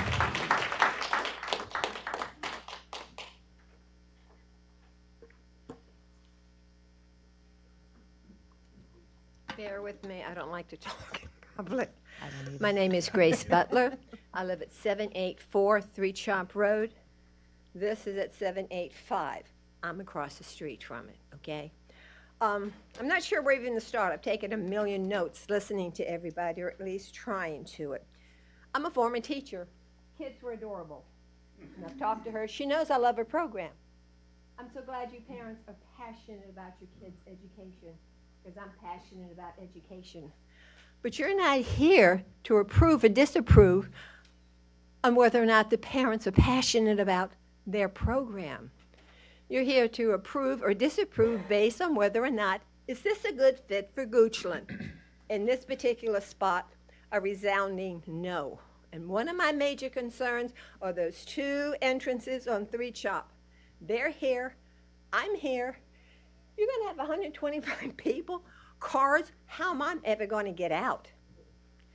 Three Chop, if you've never been on it, is a small, unmarked, curvy, hilly, country road. Somebody mentioned bikes. We don't even gonna start talking about the Arvis's trucks that go down there all day long with manure and milk from the Arvis's farm on the other side of Three Chop. It's not a good place for it. This area is designated rural enhancement, and I looked it up on the internet. And rural enhancement talks about designing to improve the social and infrastructure quality of the rural communities. I don't see how that does it, okay? It talks about developing essential public services like healthcare and transportation. That doesn't fit this either. It talks about promoting sustainable practices such as outdoor recreations, and it does talk about small businesses. 12,000 square feet, building, 125 children. That is not a small business, not in the least, okay? And the amount of traffic, the infrastructure they're gonna put there. I'm worried about my water table. We had to dig another well a couple of years ago because the water table's falling down. How much water are they gonna use on that? Safety. And we, originally they were gonna put the entrance on Broad Street, but they didn't want to have to do the turning lane. I guess it's too expensive, I don't know. But they had the entrances on a small rural country road. It's going to block me in that I can't ever get out. No, And like I said, I'm glad these parents are passionate about their schools. I was passionate about teaching all my life, okay? But you're here to find out, is this the right fit for where it is, not whether or not they love the program, okay? Keep that in mind. Thank you. Thank you.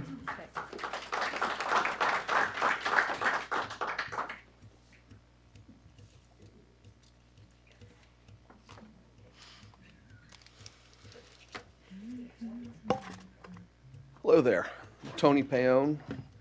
I live Autumn Breeze Drive in Oilville. I've lived in Goochland over 3 decades, and the worst thing about this county is the sirens, and that's only happened in the last 10, 12 years. I'm not that far off of Broad Street Road, off of Cardwell. And I'll tell you, the chills go up and down my spine every time I hear those sirens go off, and they go off frequently. And to add another 125 cars every day, it's a death trap.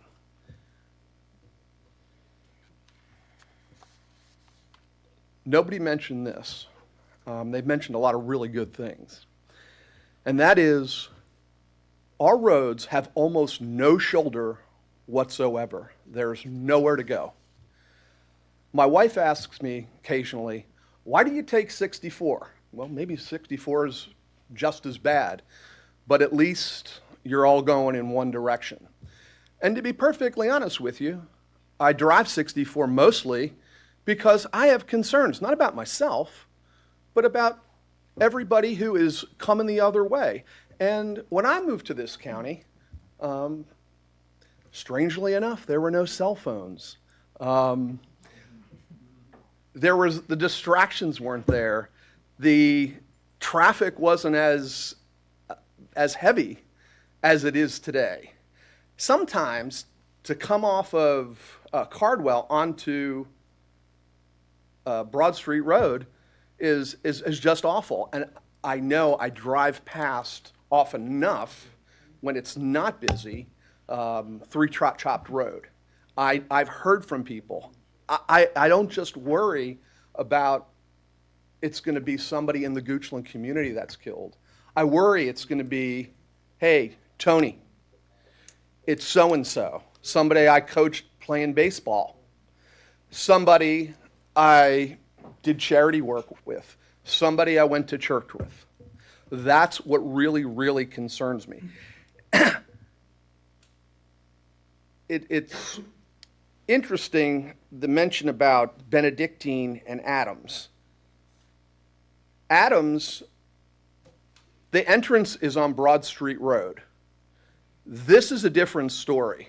There's a lot more going on at 250 and 3 Chopped than there is near Adams. The other thing is at Benedictine has a deceleration lane, and it's 45 degrees on River Road as opposed to 55. And you know they're not driving 55. They're driving faster than that. The last thing is the comprehensive plan. I heard the county planning person mention doesn't speak to commercial. Well, Sir, your time is up. I'm sorry. I will say this last Thank thing you. about commercial. This isn't a commercial enterprise. I mean, this is a commercial enterprise. It's not a small business. Thank you. Okay, thank you.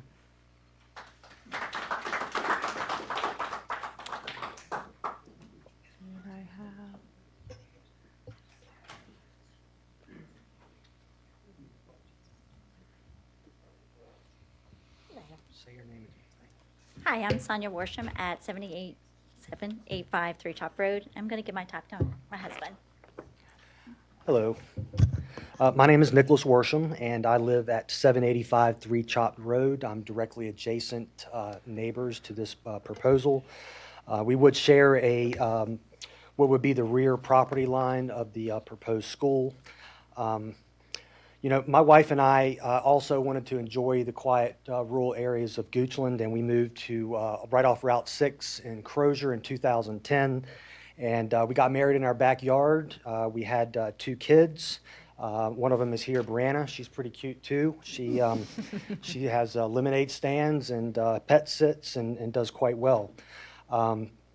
So over the 12 years living in that area, as the courthouse area grew, traffic on Route 6 steadily increased. Obviously, plenty of accidents. The speed is quite different there. And safety became a growing and primary concern for us. And it ultimately became the main reason we made the difficult decision to sell that property, a property that we loved. And Jess understands this. We sold in 21, and the historic seller's market came into play. And finding our next home became nearly impossible in the county of Goochland. So after 4 years and 4 moves in those 4 years, after being in and out of our children's school district, shuttling them back and forth, you know, we of saving and sacrificing so we could afford a monthly payment, putting 20% down on a property that we need, we finally thought we found our long-term home here at 785 Three Chopt Road. Before purchasing Three Chopt, I did my homework. I've been a real estate broker for over 25 years, and I understand that Virginia is a buyer beware state. So I studied the zoning. I studied the comprehensive plan.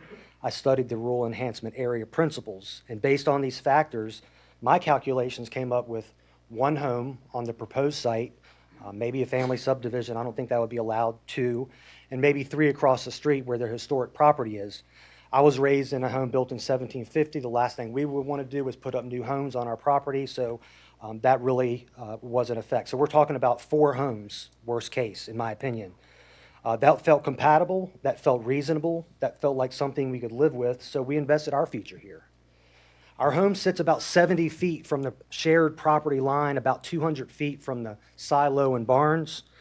From my kitchen window, the proposed 12,000 square foot expansion, athletic building, the playgrounds, the parking lot would sit less than a football field away. There is no meaningful buffer, in my opinion, a 6-foot vinyl fence and 1 line of trees or bushes, not sure which it is. So yes, I have concerns about lighting pollution, security and pole lights spilling into our yard and windows. Yes, I have concerns about noise and overall activity, expanded parking, vehicles, fields, recess, daily hustle and bustle. Yes, I have concerns about well and septic. I haven't studied enough about it, but in my opinion, I don't think this was ever intended for this level of usage. But my greatest concern is traffic and safety. This corridor is already heavily congested. It's the reason we thought this would be a safer place for us to live. The drop-off and pickup times directly overlap with peak commuter hours. Just last month, I haven't been there long, January 12th, there was a serious accident right at Three Chopt in Broad. Broad was shut down, traffic rerouted to Shallowwell. And even with this pickup lane on site, which they say, the vehicles exiting are going to have to turn on Broad Street. Parents, I'm a parent, I understand the daily activities, trying to get to work on time, trying to get to after-school activities. We'll sit in traffic. When traffic backs up and patience is thin, people make rush decisions. They dart into small gaps. They try to beat the next oncoming car. And accident risk rises significantly. My oldest daughter will start driving next year. The thought of her having to navigate this daily gridlock is a real problem, concern, not only for my family, but all who travel this area. So adding intensity does not improve safety. It increases exposure or preventable accidents. The comprehensive plan is clear. The rural enhancement area is meant to preserve large parcels, open space, agricultural, and rural history and character. It was not designed for this aggressive and ambitious layout. Once we expand infrastructure and increase density here, we permanently change the character of this land, and we cannot undo this decision. The comprehensive plan exists to provide predictability. If we set it aside, we lose its meaning. It loses its meaning. The rural enhancement area should remain rural. We have enough growth in our county within our current plan. Direct growth to where it belongs, high-density zones and villages. Keep Goochland rural and beautiful, the reason why we moved here. Respectfully, that is what should be upheld, and for these reasons, we oppose this expansion. Thank you. Thank you.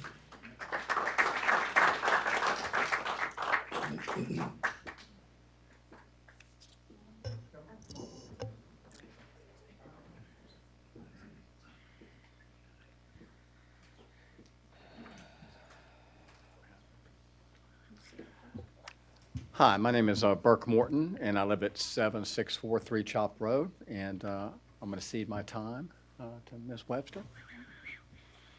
Hi, and I'm Nan Morton. I live at 7643 Chopped Road, and I'm going to cede my time.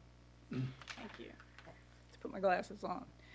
My name's Lisa Webster. I live at 771 Broad Street Road, Mannequin Sabbath, and I'm an adjacent property owner on the south. And this actually was my grandpa's barn in Silo. I grew up at this location. I'm probably the only person in this room who can say that. 60 years worth of living here. Went to Goochland County Public Schools, graduated in '85, went to Virginia Tech, got a master's degree, worked at Pfizer for 30 years or whatever, and I'm early retired, and now I drive for Meals on Wheels. So I get the community development thing. So anyway, I oppose approval of this permit. And this is why. Point 1, the site does not meet generally accepted school acreage standards. This is a private school, but for reference, according to the Virginia Department of Education's official planning guidelines, a combined age school site of this scale should provide roughly 11 acres. The proposed 7-acre site falls well below this recommended standard, raising significant concerns about the site's ability to safely and effectively support the functional needs of a school environment. At the 2022 Planning Commission meeting prior to approval of the permit for the current shallow well site, you, the commission, asked the applicants of their plans for future growth. The applicants stated they didn't want a large group of kids, that the model wouldn't work for over 50 children, and if they needed to move, they'd probably look to Henrico because those traveling the furthest come from the other side of Short Pump. This is only 1 mile closer to Henrico. Point 2.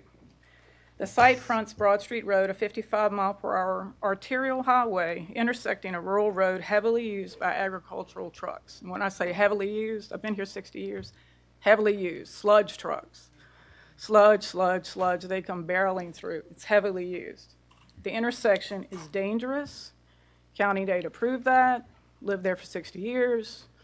911, 911, January the 12th, 911. Car accident, and we hear it in the house. Bam! Oh, there they go again, you know, another car accident. This isn't a joke. County data prove this is a dangerous intersection. It's a T intersection sandwiched between 2 hills within a very short distance of each other. There's another intersection at the top of one of them. We're 612 across from Woodlawn. There's no warning signs, no watch for turning vehicle signs on either side of these hills. There's driveways on both sides. There's driveways on 3 Chop close to the intersection. In fact, I turn on my turn light when I leave my driveway so that people on the other side know where I'm going, and I also turn on either my hazards or my turn light when I come down over those hills so that people don't ram me from the back, because I turn into my driveway at the bottom, almost right across from the 3 Chop there. If the turn lanes, school warning signage, or reduced speed limits are not required, how has the county evaluated whether the termination sets a precedent for lowered safety standards? This is a dangerous intersection. This is not, at least, well, for me, I'll just speak for me, this is not the simple inconvenience of increased traffic. Nothing to do with traffic. Accidents. I would not want to see a car full of kids being rear-ended in that little intersection at 55 miles per hour. It's no joke. The EPA has recommended that new schools be located away from high-traffic roads because of such hazards. In fact, it should be noted there are no public elementary, middle, or high schools on Broad Street Road, Route 250, any name you want to give it, in the city of Richmond, all the way until you get to Charlottesville. Charlottesville City Schools, I think they're on it, but Richmond City to Charlottesville, no public schools. Private schools, Central Richmond, or Central Montessori on East Broad, which is not a very trafficked area. Charter House on West Broad, that's where UMFS was. And then Adams, which is actually registered as a child care facility. That's on over 100 acres. It's not in an intersection like this area. And as far as the 2 private schools in Richmond, they're obviously at a lot lower mile per hour, lot lower speed limit, and there's traffic lights. Point 3, because this site will serve young children and because the majority of the property has been used only for agriculture since at least 1936, when my dad moved up here, and I've seen it and heard it, so it's almost a century old. I ask that the county carefully consider these potential hazards, most of which are addressed with my written submission that I sent you all. Environmental soil conditions, which include historic persistent organochlorine pesticides such as DDT. Recent commercial pesticide applications of glyphosate, which is Roundup. For everybody who knows what Roundup is, they spray it on the fields. So, abandoned silos, 3/4 of a century old, and while they're very beautiful, they have ladders on them. It's a child safety issue. I know, I've climbed them. I don't care if you got a 4 feet, 10-foot fence. Kids are going to try to climb those silos. Stormwater ponds, if constructed, and then air pollution. EPA again, they recommended that new schools be located away from arterial highways because of air pollution. Sludge and chemical pesticide applications to the immediate southeast, which is just south of Woodlawn, they're right across the road from them, and harvesting and transport activities typical of farming will continue in close proximity to a schoolyard full of children. Virginia Cooperative Extension Resources classify schools as sensitive areas that should be kept away from routine pesticide applications and encourage buffers and drift reduction practices. These publications specifically advise that sensitive sites like schools not be located near routine spray areas commonly found in agricultural zones.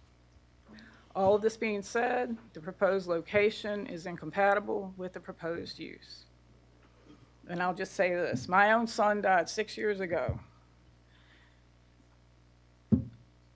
Kids here can't vote for this, right? It's the adults that need to do it. And I feel like the adults need to really pay attention to all the information being presented tonight and not be in a hurry to get this done by a certain time so that school can open by a certain time. To really think about it and evaluate all the resources, research for yourselves all this information, and then make a decision based off of what is good for the children. Not really exactly what's good for the business or what's good for whatever, but this is for the kids. And my son, he went to Richmond Montessori School, public school, and Grove Christian School in Richmond. I have nothing against the school, none of these proposals. This location is a very bad location. And that's it. Thank you for including my comments in the public record. Thank you. Thank you. Yep.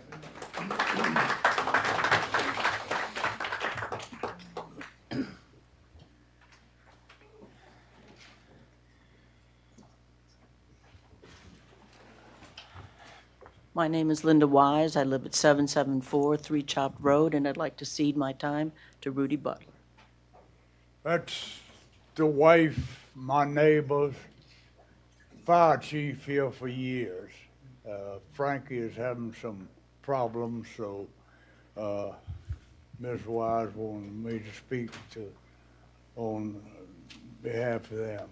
I'll tell you how we got here. I was on the board of supervisors for 20 years. Can we get a name Yeah, I'm and sorry. address? Can I get your name and address, please? Oh, I'm Yeah, sorry, yeah. dear. Could you speak into the microphone more, please? Thank you. Okay. I haven't done this for a long time. I'm Rudy Butler, 784 Free Chop Road, Mannequin Sabbath, Virginia. I was on the board here for 20 years, and we wanted to save Goochland's rural area. That's why everybody comes here, wants to live here. So we did West Creek, my friends, and we were going to put all the commercial in West Creek, and we did. We didn't get Motorola, but we got an engineering school at VCU, and we got 288. We wanted the development to be in the low end of the county to save the other for rural enhancement. And it worked. Right now, we didn't get Motorola, but we got E.I. Lilly coming through that spot. So when we got some great companies, CarMax, Cap One, we have had the Federal Reserve. I remember meeting with that guy. But that's what we did. I think that's what the people of this county wanted. They wanted to save the county for rural enhancement, and this land is. When I was on the board, we had 2 or 3 people who wanted to come to put something there. And of course, I didn't want it because I live right there at it, but we had people wanted to put an auction house there, and we turned them down. We had people that wanted to put a riding stable there, and I think you got to look out. If people want Goochland to be rural and we start, I have nothing against this school.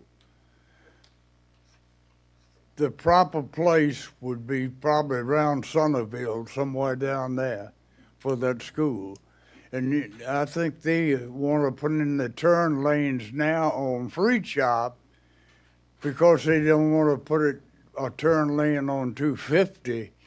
But the Chinese American Church has turn lanes, and they only meet probably Sunday and a few cars during the week time. Salem, we put in turn lanes, and the church down in the valley there, I call them a traditional church, we made them, and they're a very small church to put in turn lanes.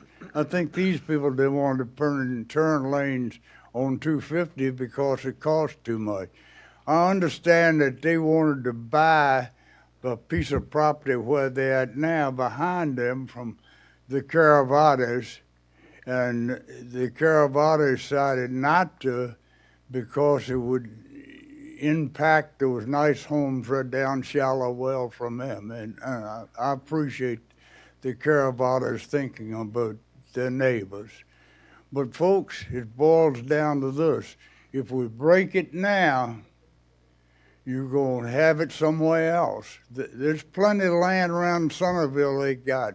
I know when we built a daycare a long time ago, we wanted to build, reason we built there was because of water and sewer.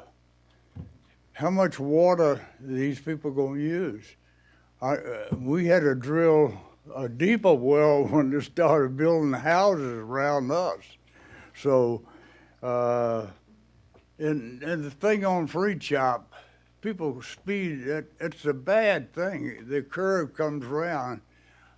I tell you, I don't know how many times we put up our mailboxes back because people swing around there. It's a great idea for these people, but it's the wrong place.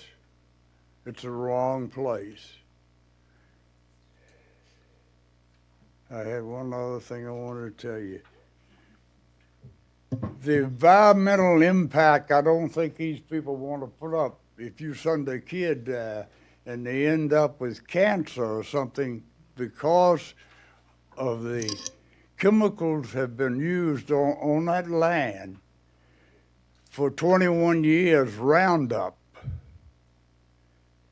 And Roundup, it's a case now with Bayer in the Supreme Court that they are hearing right now in Washington, D.C. in a few weeks, where Bayer is trying to get out of the thing, and they have set aside $9 billion for things. Would you want your kid to go to where Roundup been put on a property 4 times a year after with crops to let a kid go there, maybe later in life have cancer and then they sue you?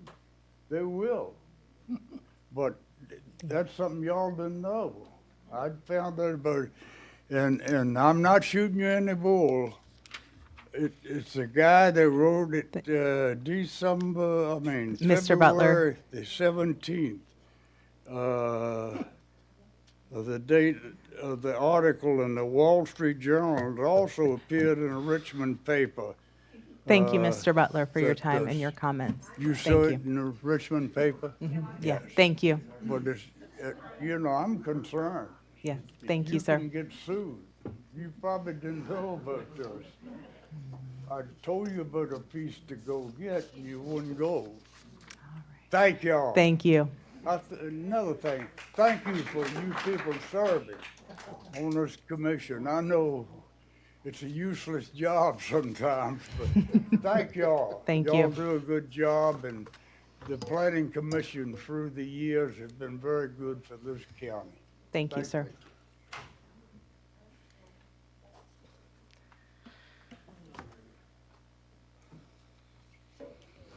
Good evening, members of the Planning Commission. My name is Jonathan Cosby. I'm a licensed professional engineer in the state of Virginia. I've lived in the county for 40 years this summer. I have a little bit of history with this site. I think there's no denying what, you know, the proposal, I mean, the school, the kids, I mean, that's great. But the issue is safety.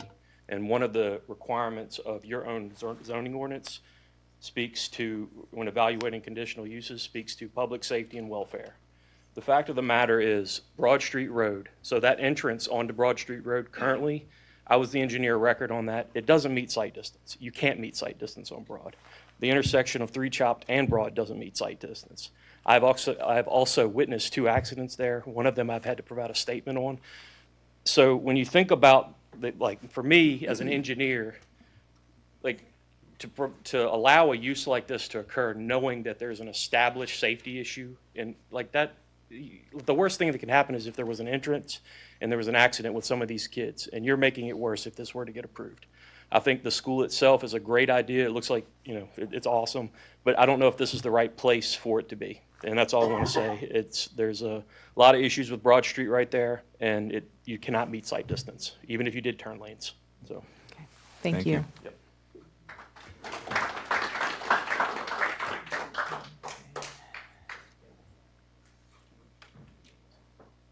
Anyone else? Yes.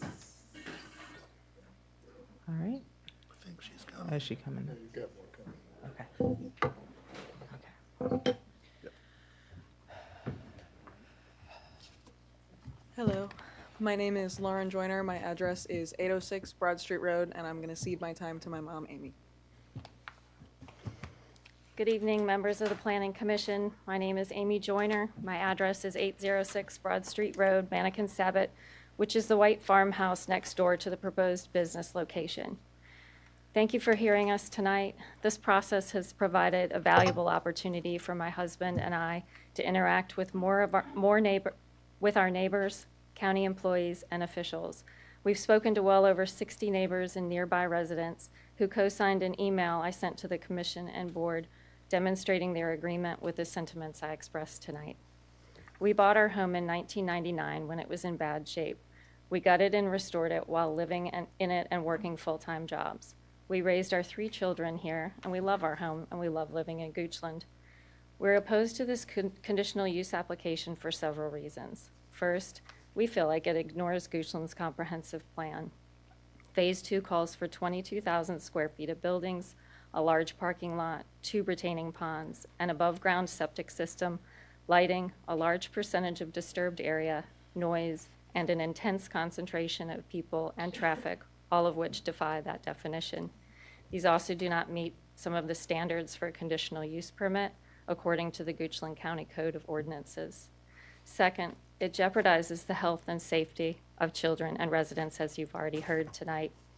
But I went so far as to submit a FOIA request to the Goochland County Sheriff's Department. These are the accident reports for the small section of Broad Street and the 2 3 Chopped intersections over the last 10 years. In summary, these are 62 accidents involving 127 cars. 33 of the accidents were at the intersection of 3 Chopped and Broad, and they involved 58 vehicles. One included a county fire truck and a school bus. A motorcyclist had to be airlifted out of the intersection. The jaws of life were used to extract the driver from an accident at the intersection on January 12th of this year. You heard others mention that one. And both roads were closed for over an hour. Peak COVID years saw much less traffic, and still there were many accidents. Drivers can't see, like you heard Jonathan say, drivers can't see what's coming over the hills in either direction when you're sitting down at 3 Chopped. Likewise, the drivers heading east and west on 250 can't see who's sitting in the bottom of the hill waiting to turn onto 3 Chopped, especially if a few cars are slowed simultaneously. Rear end and side collisions are well documented in these accident reports. The intersection is also an active county school bus stop, which should be taken into consideration. Moving the business entrance a short distance from Broad Street doesn't eliminate the danger, and protecting children and residents should take precedence to meet health and safety standards as specified in the Goochland County Code of Ordinances. Based on the applicant's proposed traffic of 75 cars-ish, there will be over 300 individual car trips in and out daily of that location, which increases the likelihood of accidents at a known dangerous intersection. Turn lanes or stoplights are reasonable and necessary. Reducing the number of students would also help. My question, though, is why does the business have to be right here at this location? Wouldn't Acton Academy benefit Goochland if it were in one of the villages or areas zoned for business that had safer access and public utilities? That this location is financially more attractive to the applicants is not a valid reason to put the business here. If the project moves forward, we think additional changes should be made regarding lighting and buffering to afford us and the other neighbors more privacy. We'd like the home to remain a residence for consistency with the neighborhood. For the past 27 years and more, but the 27 years that we've been there, Alvis Farms has utilized the property in question and ours as part of their farming operation. If this application is passed, even in phase 1, Mr. Alvis will likely cease farming our property, thereby directly infringing on our livelihood, causing a negative financial impact for both Mr. Alvis and ourselves. This deviates from standard number 3 for conditional use permits in the Goochland County Code of Ordinances, which states, quote, "The establishment of the conditional use will not impede the normal and orderly development and improvement of the surrounding property for uses permitted in the district," end quote. I ask that you put yourselves in our shoes. What would you do if someone proposed this next to your home? This will obstruct our view of the sunrise, and parking lot lights will drown out the moon and stars. Even dark sky compliant lights are bright. I see them every night through the dense woods from the church next door. For us to be flanked on either side by 2 large developments, both accomplished with conditional use permits without a clear benefit to the community and neighbors, is unjustified. We hope these points give you pause to consider alternatives. The negatives at this location far outweigh the benefits. Thank you for your time.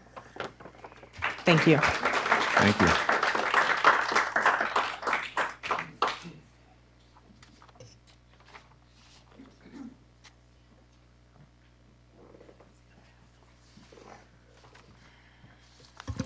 Good evening. My name's John Joyner. Born, raised, still live at 806 Broad Street Road. I cede my time to my dad, Kevin Joyner.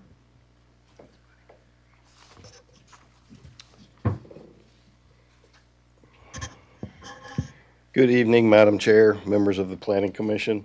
My name is Kevin Joyner, and my wife and I live at 806 Broad Street Road, directly adjacent to the west of the property in question.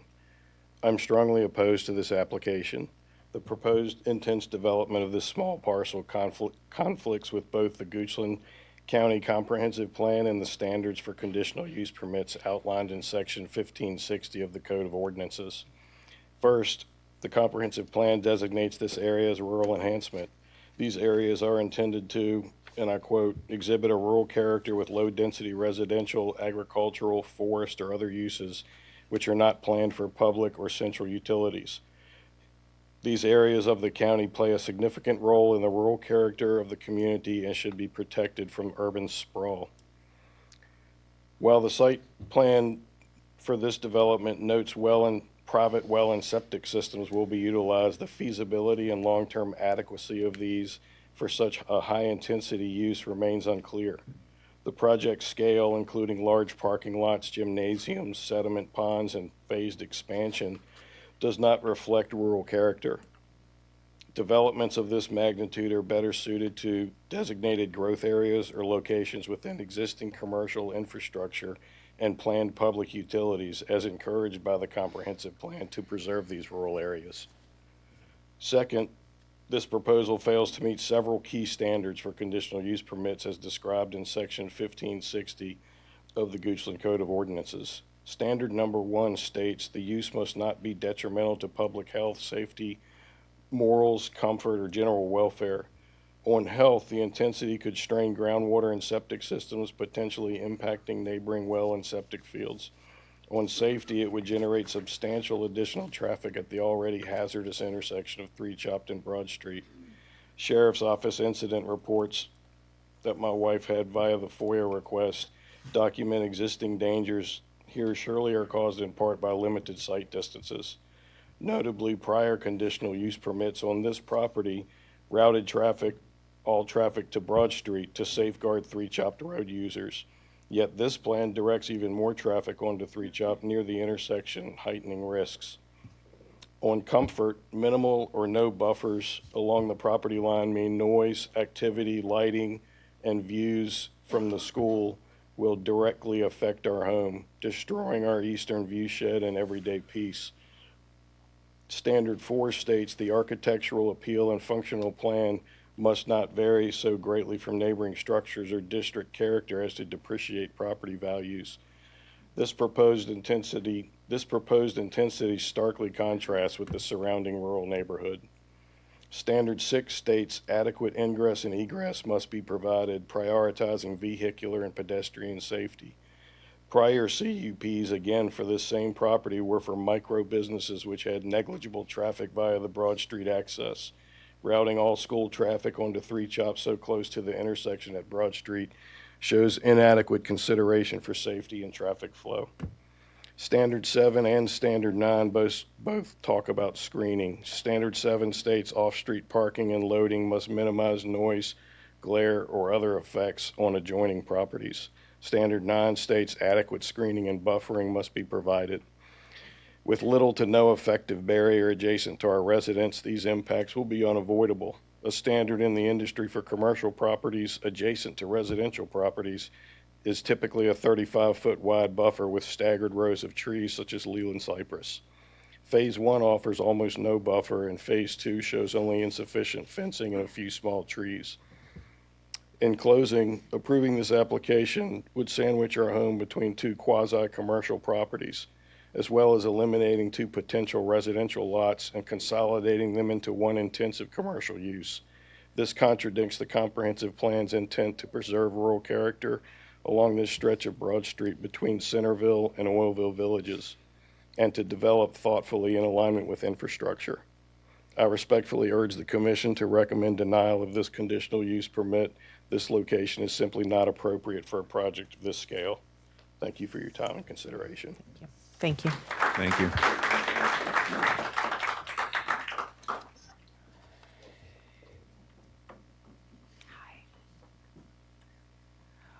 We will have a time for you to rebuttal if you want to once, if that's okay. Okay.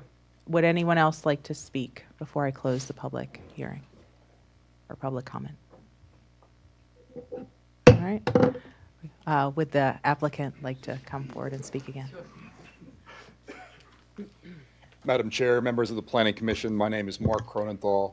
I represent the applicant. I'm a lawyer. I practice all across Virginia and the land use area.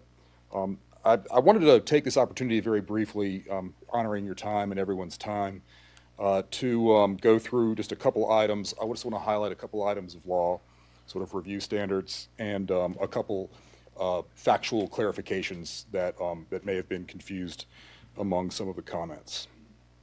So going to the rural enhancement, if you go to Chapter 3 of the comprehensive plan, one of your goals is to keep properties intact. Sort of this traditional formerly agricultural property will actually be increased in size with the lot line vacation. So it will be preserved as an intact parcel instead of subdivided. Vacancy is not desirable in your comprehensive plan. We do know there is, a demand for very active uses for this property. The vacant barn is not a desirable use under your comprehensive plan. Adaptive reuse is encouraged under the comprehensive plan. By definition, your comprehensive plan, sort of under law, it's a guideline and your ordinance is an implementation. And so your ordinance has created school use as an implementation with of course, the careful considerations that we're balancing, here today. And balancing is the word that the comprehensive plan uses. So balancing the adaptive reuse, your ordinance actually implements the school use through its language. So the ordinance is an implementation. So the premise that a school is not appropriate is rebutted by your own ordinance, which is, again, a lawful implementation of the plan. I want to talk a little bit about the uses. This use is too small, or this property is too small to be a farm again. It's not going to be farmland again. I heard a suggestion of affordable housing. I heard a suggestion of affordable housing. It cannot be affordable housing because your comprehensive plan and your ordinance does not recommend suburban sprawl. And suburban sprawl means residential. So we will not ever see affordable housing at this property. I want to.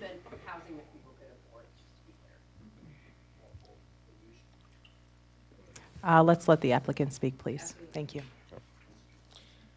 It's important to keep the past uses, the past conditional uses, while they have expired. One of the neighbor folks who have spoken in opposition formerly operated a construction company out of this barn. So there have been some very active uses in the past. There was a makeup distribution center operated out of this barn building as well.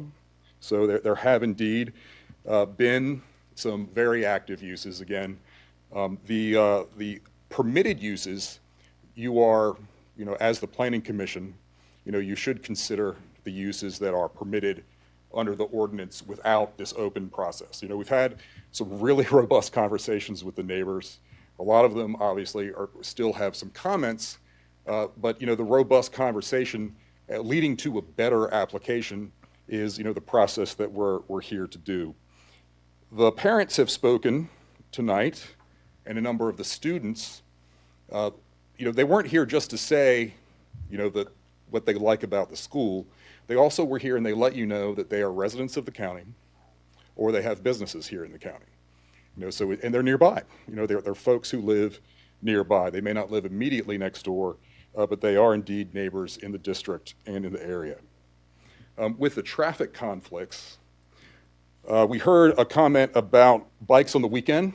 We will not be having weekend classes. There will not be, there may be some parent-student events on the weekend. 2 to 4. 2 to 4. 2 to 4. So the traffic conflict with the bikes will not be a conflict. There are no accidents at the current Broad Street location associated with Carline or the school. They've all been outside of school hours or on the weekends. We know that they have happened, but they've never been because we have been in session. Yeah.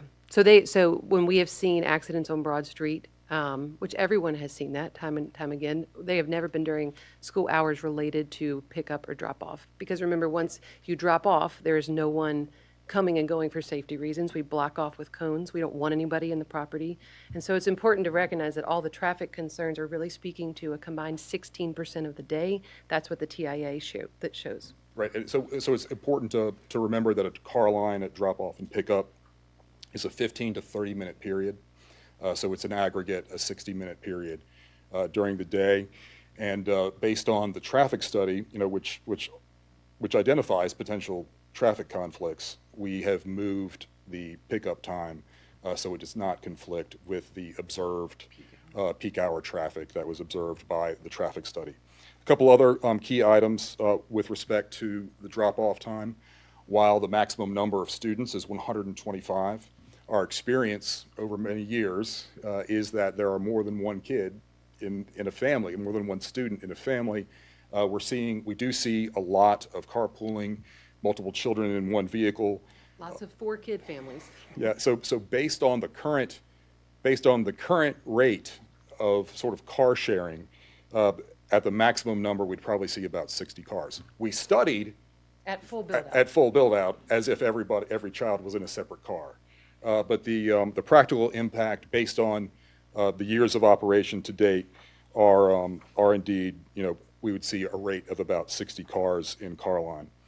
The times of accidents, we did study the accidents at the intersection of 3 Chopped and Broad Street Road. The times of the accidents during the hours where car line would occur are indeed lower, and that relative to other intersections, while there may be a stack of accident reports, during the time of our use, and a lot of these accidents are happening at night, they're not happening during the time of our use.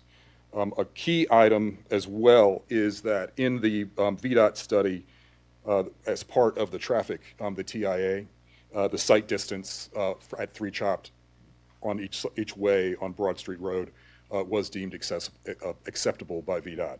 This was actually brought up to double check during all of our many preliminary meetings that we've done for the last 8 months. This was brought up as something that triple checked to make sure. And we actually had a call specifically making sure that that was appropriate and that VDOT approved that. The fence that it's described is wooden and not vinyl. So we have really, worked hard to match the aesthetic, the rural aesthetic, and high quality of the county. So, if there are items, like density of shrubs or buffers, again, you create the conditions in a CUP. These are things, we'd be glad to talk about. We have offered shrubs where we believe that there would be potential conflicts, visual conflicts. We do want to note in terms of the light comments, we're not going to be operating at night. We don't want to have events at night. The lights are going to be off at night. We note, these are young children. Even when we're in the winter months where it gets dark at basically 4:15, we are off campus at 3:30. So we are there until 3:30, and we don't, in 4 years of operating, our children have never seen their school at night in the dark. And we don't plan for that to change. Even as we get older learners spend 50 to 75% off campus because they're doing real world apprenticeships. So you can't say, oh, well, you're going to have older learners, they're going to do evening things. That's not the case with Acton Academies, just because the structure and the nature of the school is so different as they get older.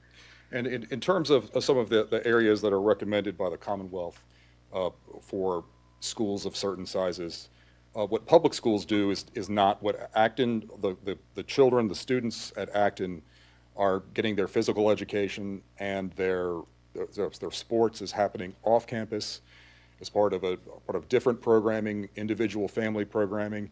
It does not happen on campus. State schools are building for 12 and 18-hour days where there are games and practices every day. None of that is going to occur on this site. Which speaks to the comment that 11 acres is required and recommended for a school. We are not a school that requires sports complex space. That was a concern. We actually met with one of the couples that spoke that were concerned. We met with them at McDonald's. She was concerned that there was a swimming pond. It was actually a BMP. But we put those concerns at ease just because we are a small school with no plans to have any athletic programming.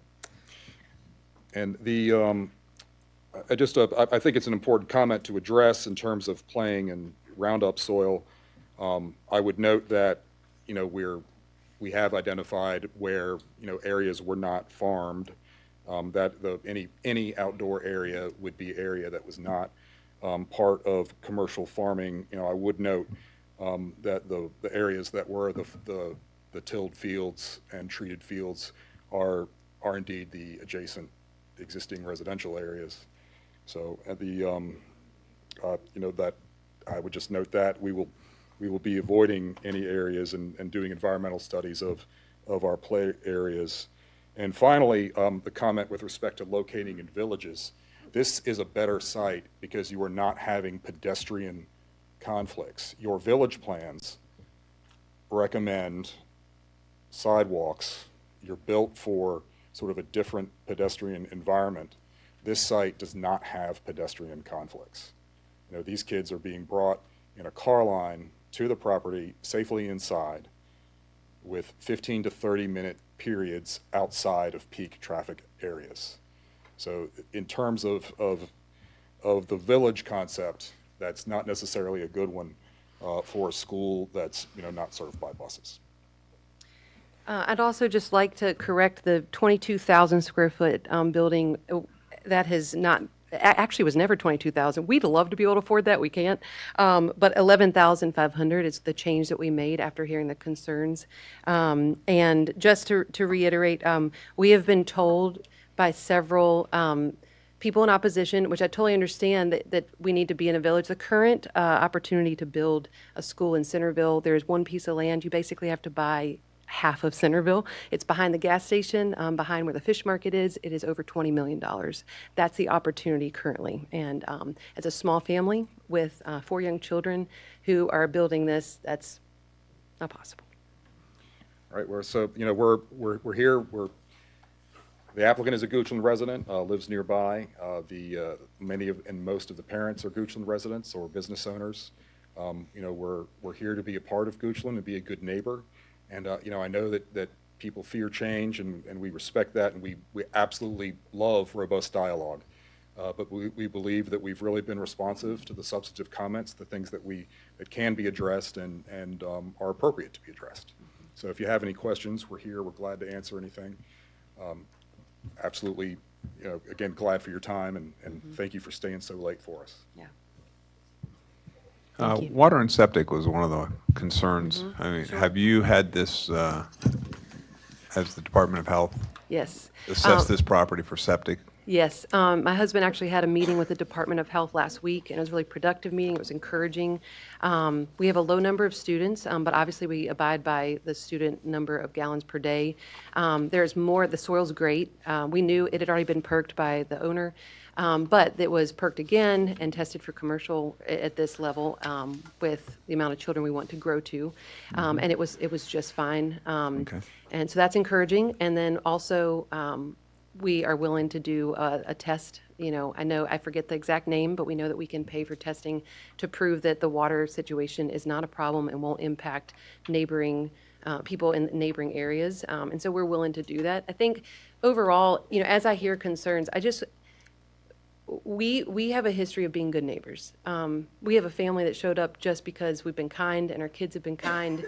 And so we're willing to do what we can to be great neighbors in the future, because we hope this is a long-term relationship. And so if Mr. Joyner wants, 4 feet deep, Leland cypress, then we'll do it.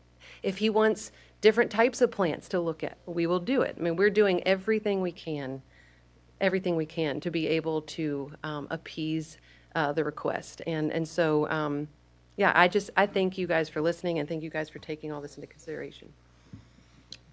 Thank you. Yes. Thank you. Any questions?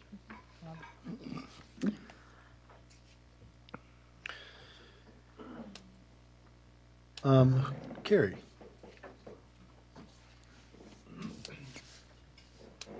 Yes, sir. So one of the biggest concerns is traffic risks. I only heard it mentioned once. Is there school signs or flashing lights during drop-off hours? Thank you about for that that. question. Make sure I'm on the mic. We did have that question from a citizen comment, and we did actually look into that process. To have a school zone, I'll paraphrase a bit, but I know that our county engineer can speak more to it. It's a VDOT program. There's a couple of qualifiers in order to be accepted in the program, which allows for the reduced speed limit, the flashy lights. Some of the qualifiers are specifically for pedestrian uses, for school crossings.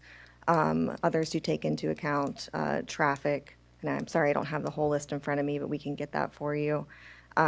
Staff was not certain that, based on the qualifiers, the school would qualify, but they can always apply to VDOT and see if that could occur.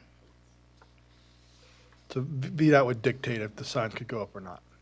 Yes, so since it is a VDOT road, VDOT would have purview over any new signage or reduction in speed. Yes. Do we have any input from fire and safety from the county? I mean, do you have There was any comments provided- concerns about that? Yeah. There were comments provided for the staff report, which were generally related to the POD review regarding the commercial entrances, the connectivity and circulation on site for the hose lay at the new buildings, and we also added the condition for the emergency access to ensure that it would work with fire's requirements. And I'm not sure if there's more that they need to add, but that was what was provided with the staff analysis. And parking lights are off at night? By 9. We did add a condition that they would be off by 9 PM other than security lighting. Can they be off early? They could be off earlier. We can recommend, the verbiage of the lighting condition was that the lighting plan for the site be designed generally to limit light trespass. So it does allow the developer, the applicant, to put further restrictions on the property. Is it possible to put the condition instead of that 9 o'clock? 9 o'clock summertime, 9 o'clock wintertime. We're looking at many hours in between as far as night, that it needs to go off within an hour or 2 hours of dusk. Is that? It is completely within your purview to add or edit conditions. Okay. Yes. Thank you. All ingress and egress for the students is on Three Chop Road. Yes, sir.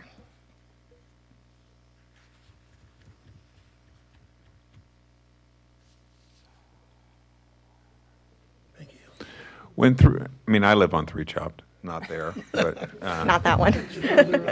And I know that Three Chop leaves Broad Street Road and it comes back to Broad Street Road. How far to the next, as you leave Three Chop there, how far, I'm thinking if I were a parent and I was concerned about the intersection right next to the school proposal, I might go in the other direction, but does it take like 7 miles down the road before you get back to Broad Street, or is it, you know? Road is right It connects to Shallow Well Road. Oh, it connects to Shallow Well. Less than a mile. Then you're on Shallow, okay. And in the traffic management plan, we can also agree, or in the traffic management plan, the county staff can decide directionality of parents coming out. So if there was a problem or a concern about going a different direction, in the traffic management plan, you can say that you're only turning one way or the other. Right, you could drive them to left turn only. And Correct. we've addressed parents, and we have full control over. Come on up to the microphone, yeah, that's all right. This came up in all of our preliminary meetings. The cool thing about being such a small community of parents and learners is that we have complete control over the traffic management plan, and there are no public, there's no public traffic that we have to direct and hope they get it right. So our parents, if we say, hey, if you are, coming from deeper into Goochland, we'd like for you to come down Three Chop Road. Currently, there are 3 families, and consistently, that has been the ratio as we've grown every year. It's a much lower number. A lot of the families out in that direction homeschool. And so we have seen that if we ask our parents, hey, can you follow this traffic management plan? Even if we change things currently, they're very receptive to that. And so it allows us to create a lot of control, complete control over our traffic. And as we grow, I think that works in our favor, that we can adjust and do what we need. Well, and it allows you, the county, Yes. to control the directionality and pacing. So it's an important, and the reason that that I believe that the county wrote the condition the way it did is so that the traffic management plan will always be the best practice for the time that it is reviewed. All right. I have a quick question. Could you bring up the picture of the site plan again for me? I think it'd be more beneficial to see it as I ask this question. Is that as easy as going It back, has to Ms. do with Parker? stacking of traffic. I think the applicants respectfully, but I'm going to quote Chief Ferguson. I think I got them all right. We're seeing more and more of the 5 Ds. Distracted, drunk, drugged, drowsy, and just dumb drivers. And you can't legislate that, you can't condition that, and when you put more people into a small space, you get more and more of that as time goes on. I think the applicant's done marvelous things, not only in the development of the business. I think the applicant is going to do great things for this community. I just have serious concerns about the safety of that specific intersection for this use.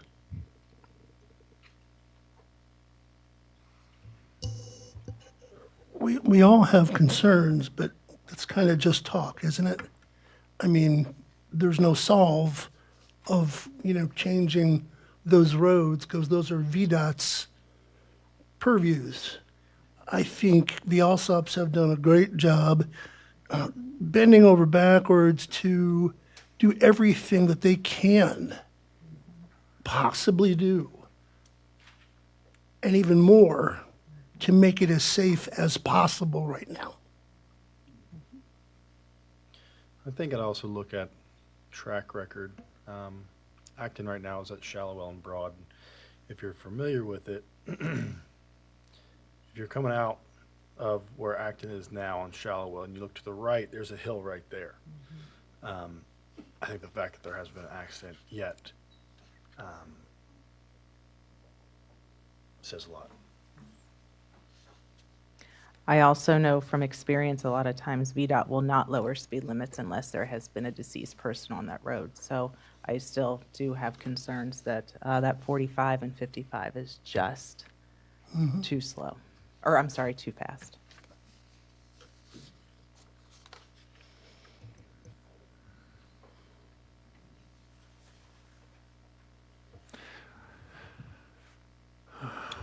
Madam Chair, I move that the commission recommend approval and conditional use permit CU 2026-00002 application by Michael and Caitlin Alsop, subject to the imposed conditions, and those were the lighting and the landscape. Correct? Yes, but we might need clarification on what we meant by lighting and landscaping. Okay, Well, no later than 1 hour after dusk. right? And I think we said 2 hours, maybe. no later than 1 hour after dusk. is I'm what sorry. You're a little confused. May I make a procedural comment? You don't have a second yet. I'm Yes, sorry. yes, that was my Thank fault. you. My apologies. All right, and then we'll have our discussion before a vote. Yeah, I second that.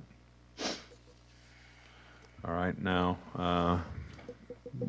one of the conditions now, as Mr. McLaughlin was saying, was 1 hour after dusk, the lights would be turned off. I thought the suggestion by the chair was 2 hours, was it? 1 to 2. Yeah, Yeah. I think no later than. So if y'all wanted to shut them off earlier, you could. We don't even want them, but I know. they have to have them. And then, a buffer to the east side of the Fire Road is what I would recommend. Over dusk, we could do sunset, is what we would recommend, yes. Do you want to say what kind of? And you can be more specific. I would need help being more specific. May I recommend we do one condition at a time, if that suits the planning commission? Yes. And so we started with lighting. Yes. So I am going to suggest that dusk can be a nebulous concept. They're actually, I believe NOAA keeps track of exactly when dusk Yep, is, yep. exactly when sunset is, et cetera. I don't know that you want to get that particular. Dusk is just potentially harder to enforce if there's any other way you can find to phrase it. So- I've actually had these conversations in the past. I believe we utilized the term sunset for a previous. All right. That's fine. And I think dusk, or civil twilight, would be something that's typically 30 minutes beyond sunset. So if we say 2 hours after sunset, Perfect. So may I interject then, Madam Chair, and are you proposing to adjust condition 5 for lighting, the second to last sentence where it tapers must be turned off by, rather than 9 PM, interject no later than 2 hours after sunset? Is that? 2 good? hours Is that after good? sunset. Yep. Yes. That would be fine. I would ask the applicant, what about your 2 to 4 meetings in the evening a year? And how would shutting the lights off ahead of that impact that? They are in the morning. They are, okay. Perfect.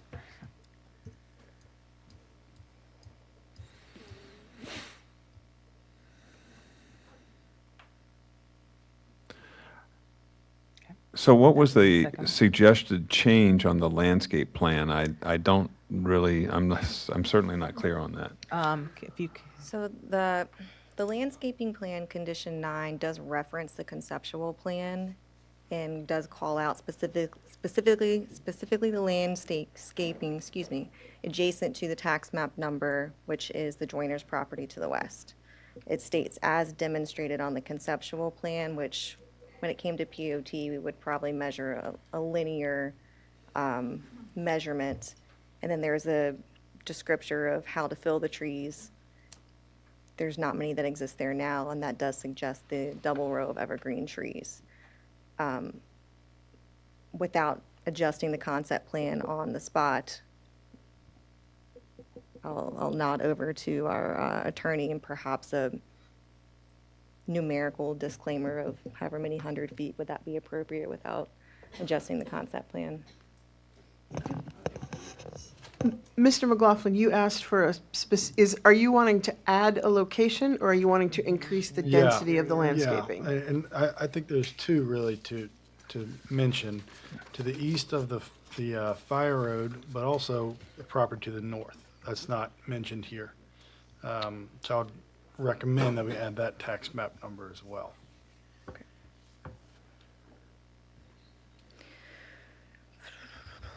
Do we happen to know that? Is that on the consent?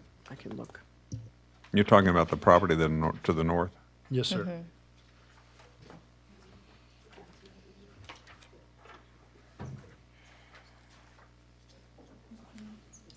I do have the tax map number. I have the G-pen.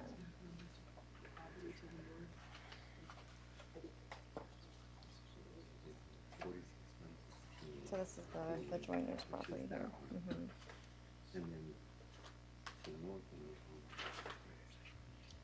So on the concept plan for the property to the north currently, may be easier to pull up the conceptual plan. There is fencing and there is landscaping installation called out.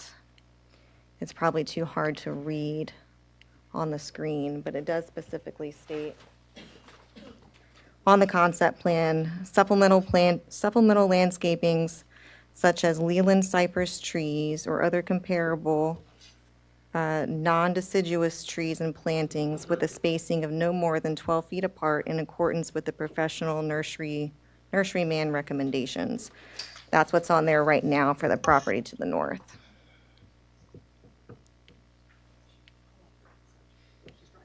Yeah, I know.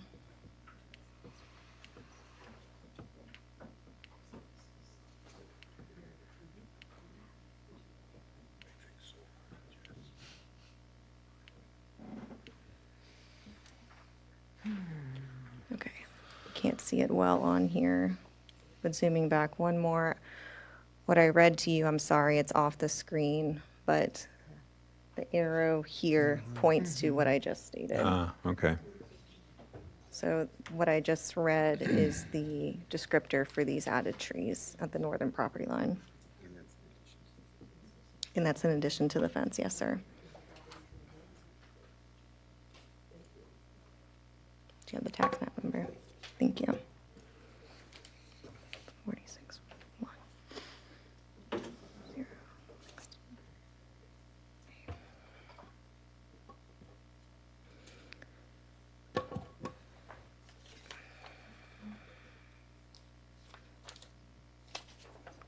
So to match the treatment of the two adjacent residential properties, we could add within the landscape plan, right now there's A and B, we could add C, which gives the same qualifiers as the tax map number to the west as the tax map number to the north, which I do have the tax map number, and could state where no trees exist, a staggered double row of evergreen trees, a minimum of 6 feet in height at a plant, in 6 feet of height in planting, and a maximum of 10 feet apart must be installed, maintained, and replaced.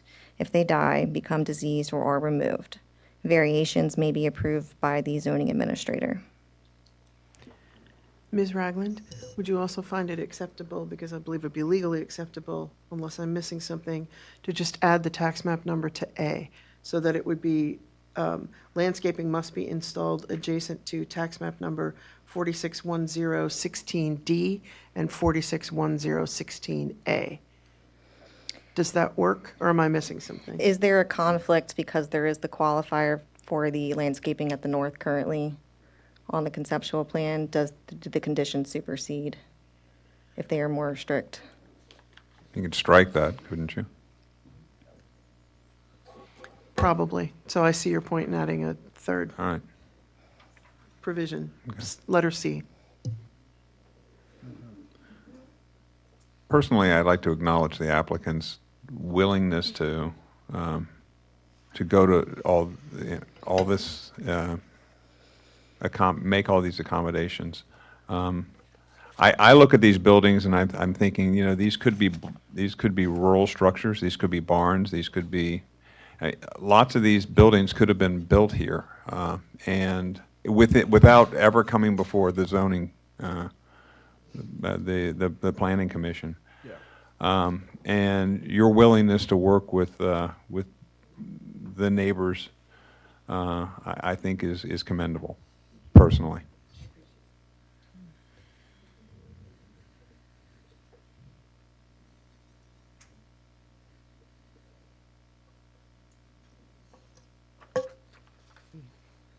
All right, so are we done with the landscaping discussion? Just want to make sure Carrie's. We need a completed condition to read back. We do. So the answer to your question, Mr. Kemmerly, is no, we're not quite done. I'm happy to state it for the record, but I'm not sure how to get the run-on sentence in front of it. Well, put a period in and not a comma.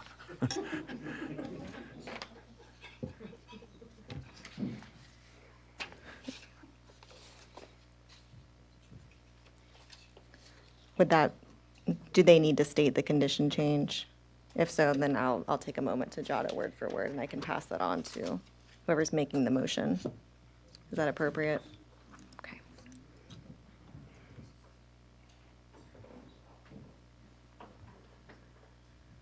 There's a lot of concern that's been raised about traffic and accidents, and you suggested that you could control the flow of the traffic. Is there some sort of condition that could be added that we could add here that would ameliorate the concerns at that 3 Chopped and Broad intersection? Your microphone is turned off. Thank you. Thank you, sir. Mark Cronenthal for the applicant.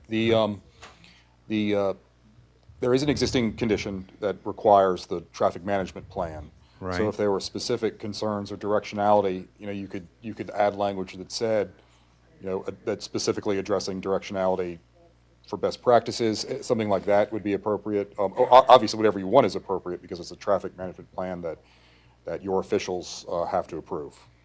Okay, well then, it will be reviewed by our officials then, is Yes, what sir.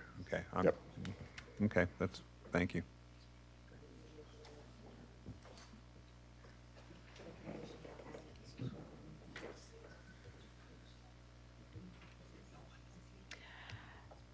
Has the applicant ever considered staggered start times? K through 2 goes, you know, I know we're not traditional public education where you're K1, 2, 3, Yes. 4, 5, but that seems to work with some other, you know, of our other schools that, you know, hey, if your letters A through K, you come in at 8. If you're L through Z, or I don't know, there's Yes. a myriad of. I will say we're open to that. The tricky part is that there are so many siblings. We actually did a study. It is very hard to prove this in moving forward, but we actually did a study on other Actons because we know that we attract people who, a lot of homeschool families, people that want to homeschool, but they have jobs. And so we're attracting large families. I mean, we have 5 families that have 4+ kids. So if you think 5 families with 4+ kids. The amount of kids in 5 cars is really unbelievable. But you can't prove that moving forward. But our precedent in the past 4 years has been that is consistent. We consistently attract that. The problem with your suggestion is just that when you have 3 children across 3 studios, that's hard to navigate. But again, we're not shutting down ideas. That's just that would the be hard. Maybe by the last name? Well, that's, I don't know. By the I'm last just name, thinking, alphabetical order. Yeah. Yeah. I mean, there are, again, our parents are very flexible. And we're flexible. So. No, I just want to protect as many as possible. Yes, you know. thank you. Yeah. Well, I think it's important to remember that the CUP transfers with the property, and while we have a wonderful, willing participant and partner in this now, if something were to change, we may not have that ability to have that flexibility. Mr. Cash. Yeah, I wanted to go, since Gary's tied up, I wanted to address a couple of the comments. So, as I said, first off, when you were talking about, oh, I'm sorry, for the record, my name is Ray Cash, and I live down the hall there, that way. I think that when you talk about the traffic management plan quickly in the staggered times, so remember the concern traffic-wise from the traffic study is that peak travel time. And so that is a responsibility under the traffic management plan for us to look at options that they would manage to drop off and pick up to that. So that, so I would agree that is a conversation that we would have to look at each phase of development. So that concern could be addressed. And what was the next, the CEP? So if the conditional use permit does transfer with the property, part of that is they are still subject to the exact same conditions and operations for a school use that would continue on the property. So if a different, let's say someone else took over the Acton School and its operations here, or you had a school more, Montessori school that's up the street with Adams, they would still be subject to the same evaluations, compliance with the conditions to include traffic management plan and things like that. Limitation on activities and density. So does that answer the other concerns? And the CEP renewal, of course. We have the expiration of 2031. If anything would be evaluated at that time.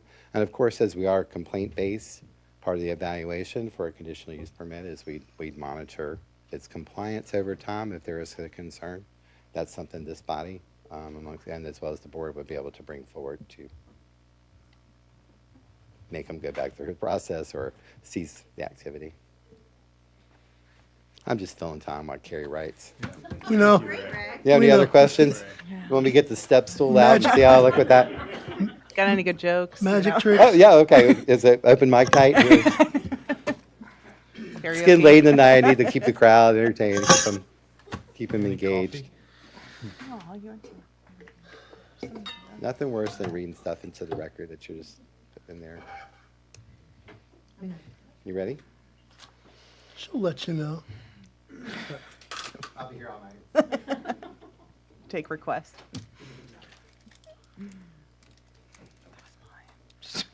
Even though we're deliberating, can I ask another applicant question? You're going to be expanding up K through 12, so you'll have driver age students. What is the thought for students driving themselves? How might that change the traffic plan? How might that change parking, et cetera? That's a great question. Just to put it in perspective, our current situation, we are getting very close to having almost 15 learners living in our neighborhood. And, I have full expectation that there will be a lot of hopping in the car to get less traffic, more learners in one car. I anticipate that.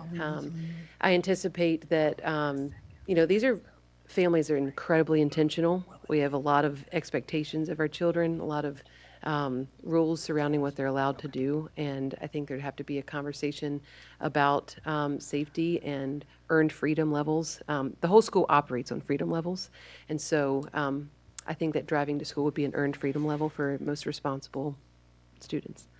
And yes, our traffic management plan can include, when that becomes an issue, that can become something that is a part of our traffic management plan as we have drivers that are of age to drive. So it's a great point. We seem so far from that. I know we're not, but I had just got a kid out of diapers, so I just can't even imagine that. But I know it's coming. Well, you have a, Yeah. you have a lot of these grass parking spaces that Yes. are on the Yes. chart right in front of us right now, so. That, and to speak to that, the children, as they invited you to do a child's business fair, right now we, Randolph Elementary has graciously let us use their gym.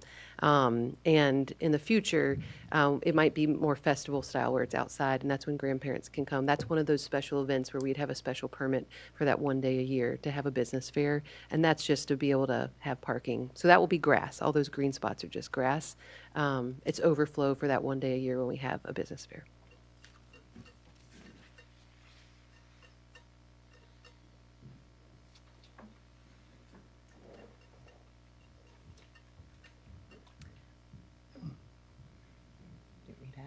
Sure. Alexandra? Yes, we do have a quick point of clarification. I Yes. know we have a motion on the floor. You And do. a And a second. second. Yes. But it was not clarified. So do we, now we have kind of the clarifications on these. Do we just add to that motion as amended, or should we restart? My understanding, if I go back, Ms. Parker, tell me if you heard the same thing. You actually made a motion to recommend approval with a change to two conditions, and then you worked out the change to the two conditions. So I believe at this point, all you need to do is clarify what those changes are. Sure. Since you made the. Okay, so this is clarification for our amendment to the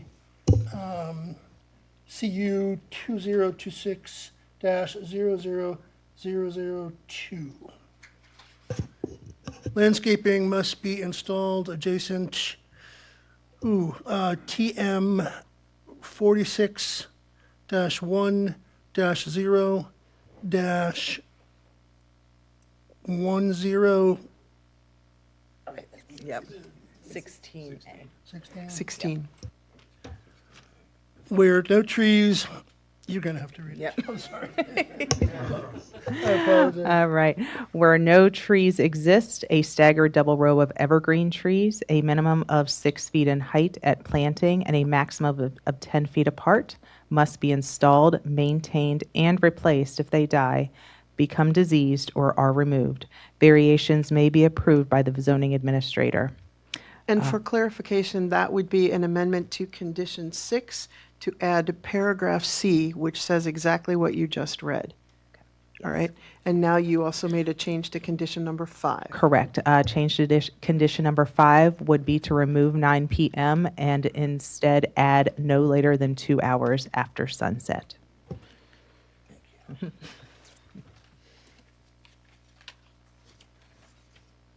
All right, And I you- don't have, you I don't already have any second- more, Oh. we've already Yes, okay, seconded that, so okay. I don't have any more discussion about this. Any other discussion? All right, so we have a motion and a second. Roll call vote. Mr. Kimmerly? Aye. Mr. Patuk? Aye. Ms. Kowalski? Aye.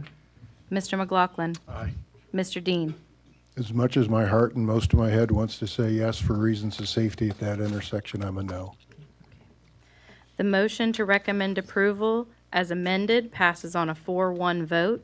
This case is expected to be scheduled for public hearing before the Board of Supervisors on April 14th, 2026. It will move forward with a recommendation of approval from the Planning Commission. If there is no other business, this meeting is adjourned.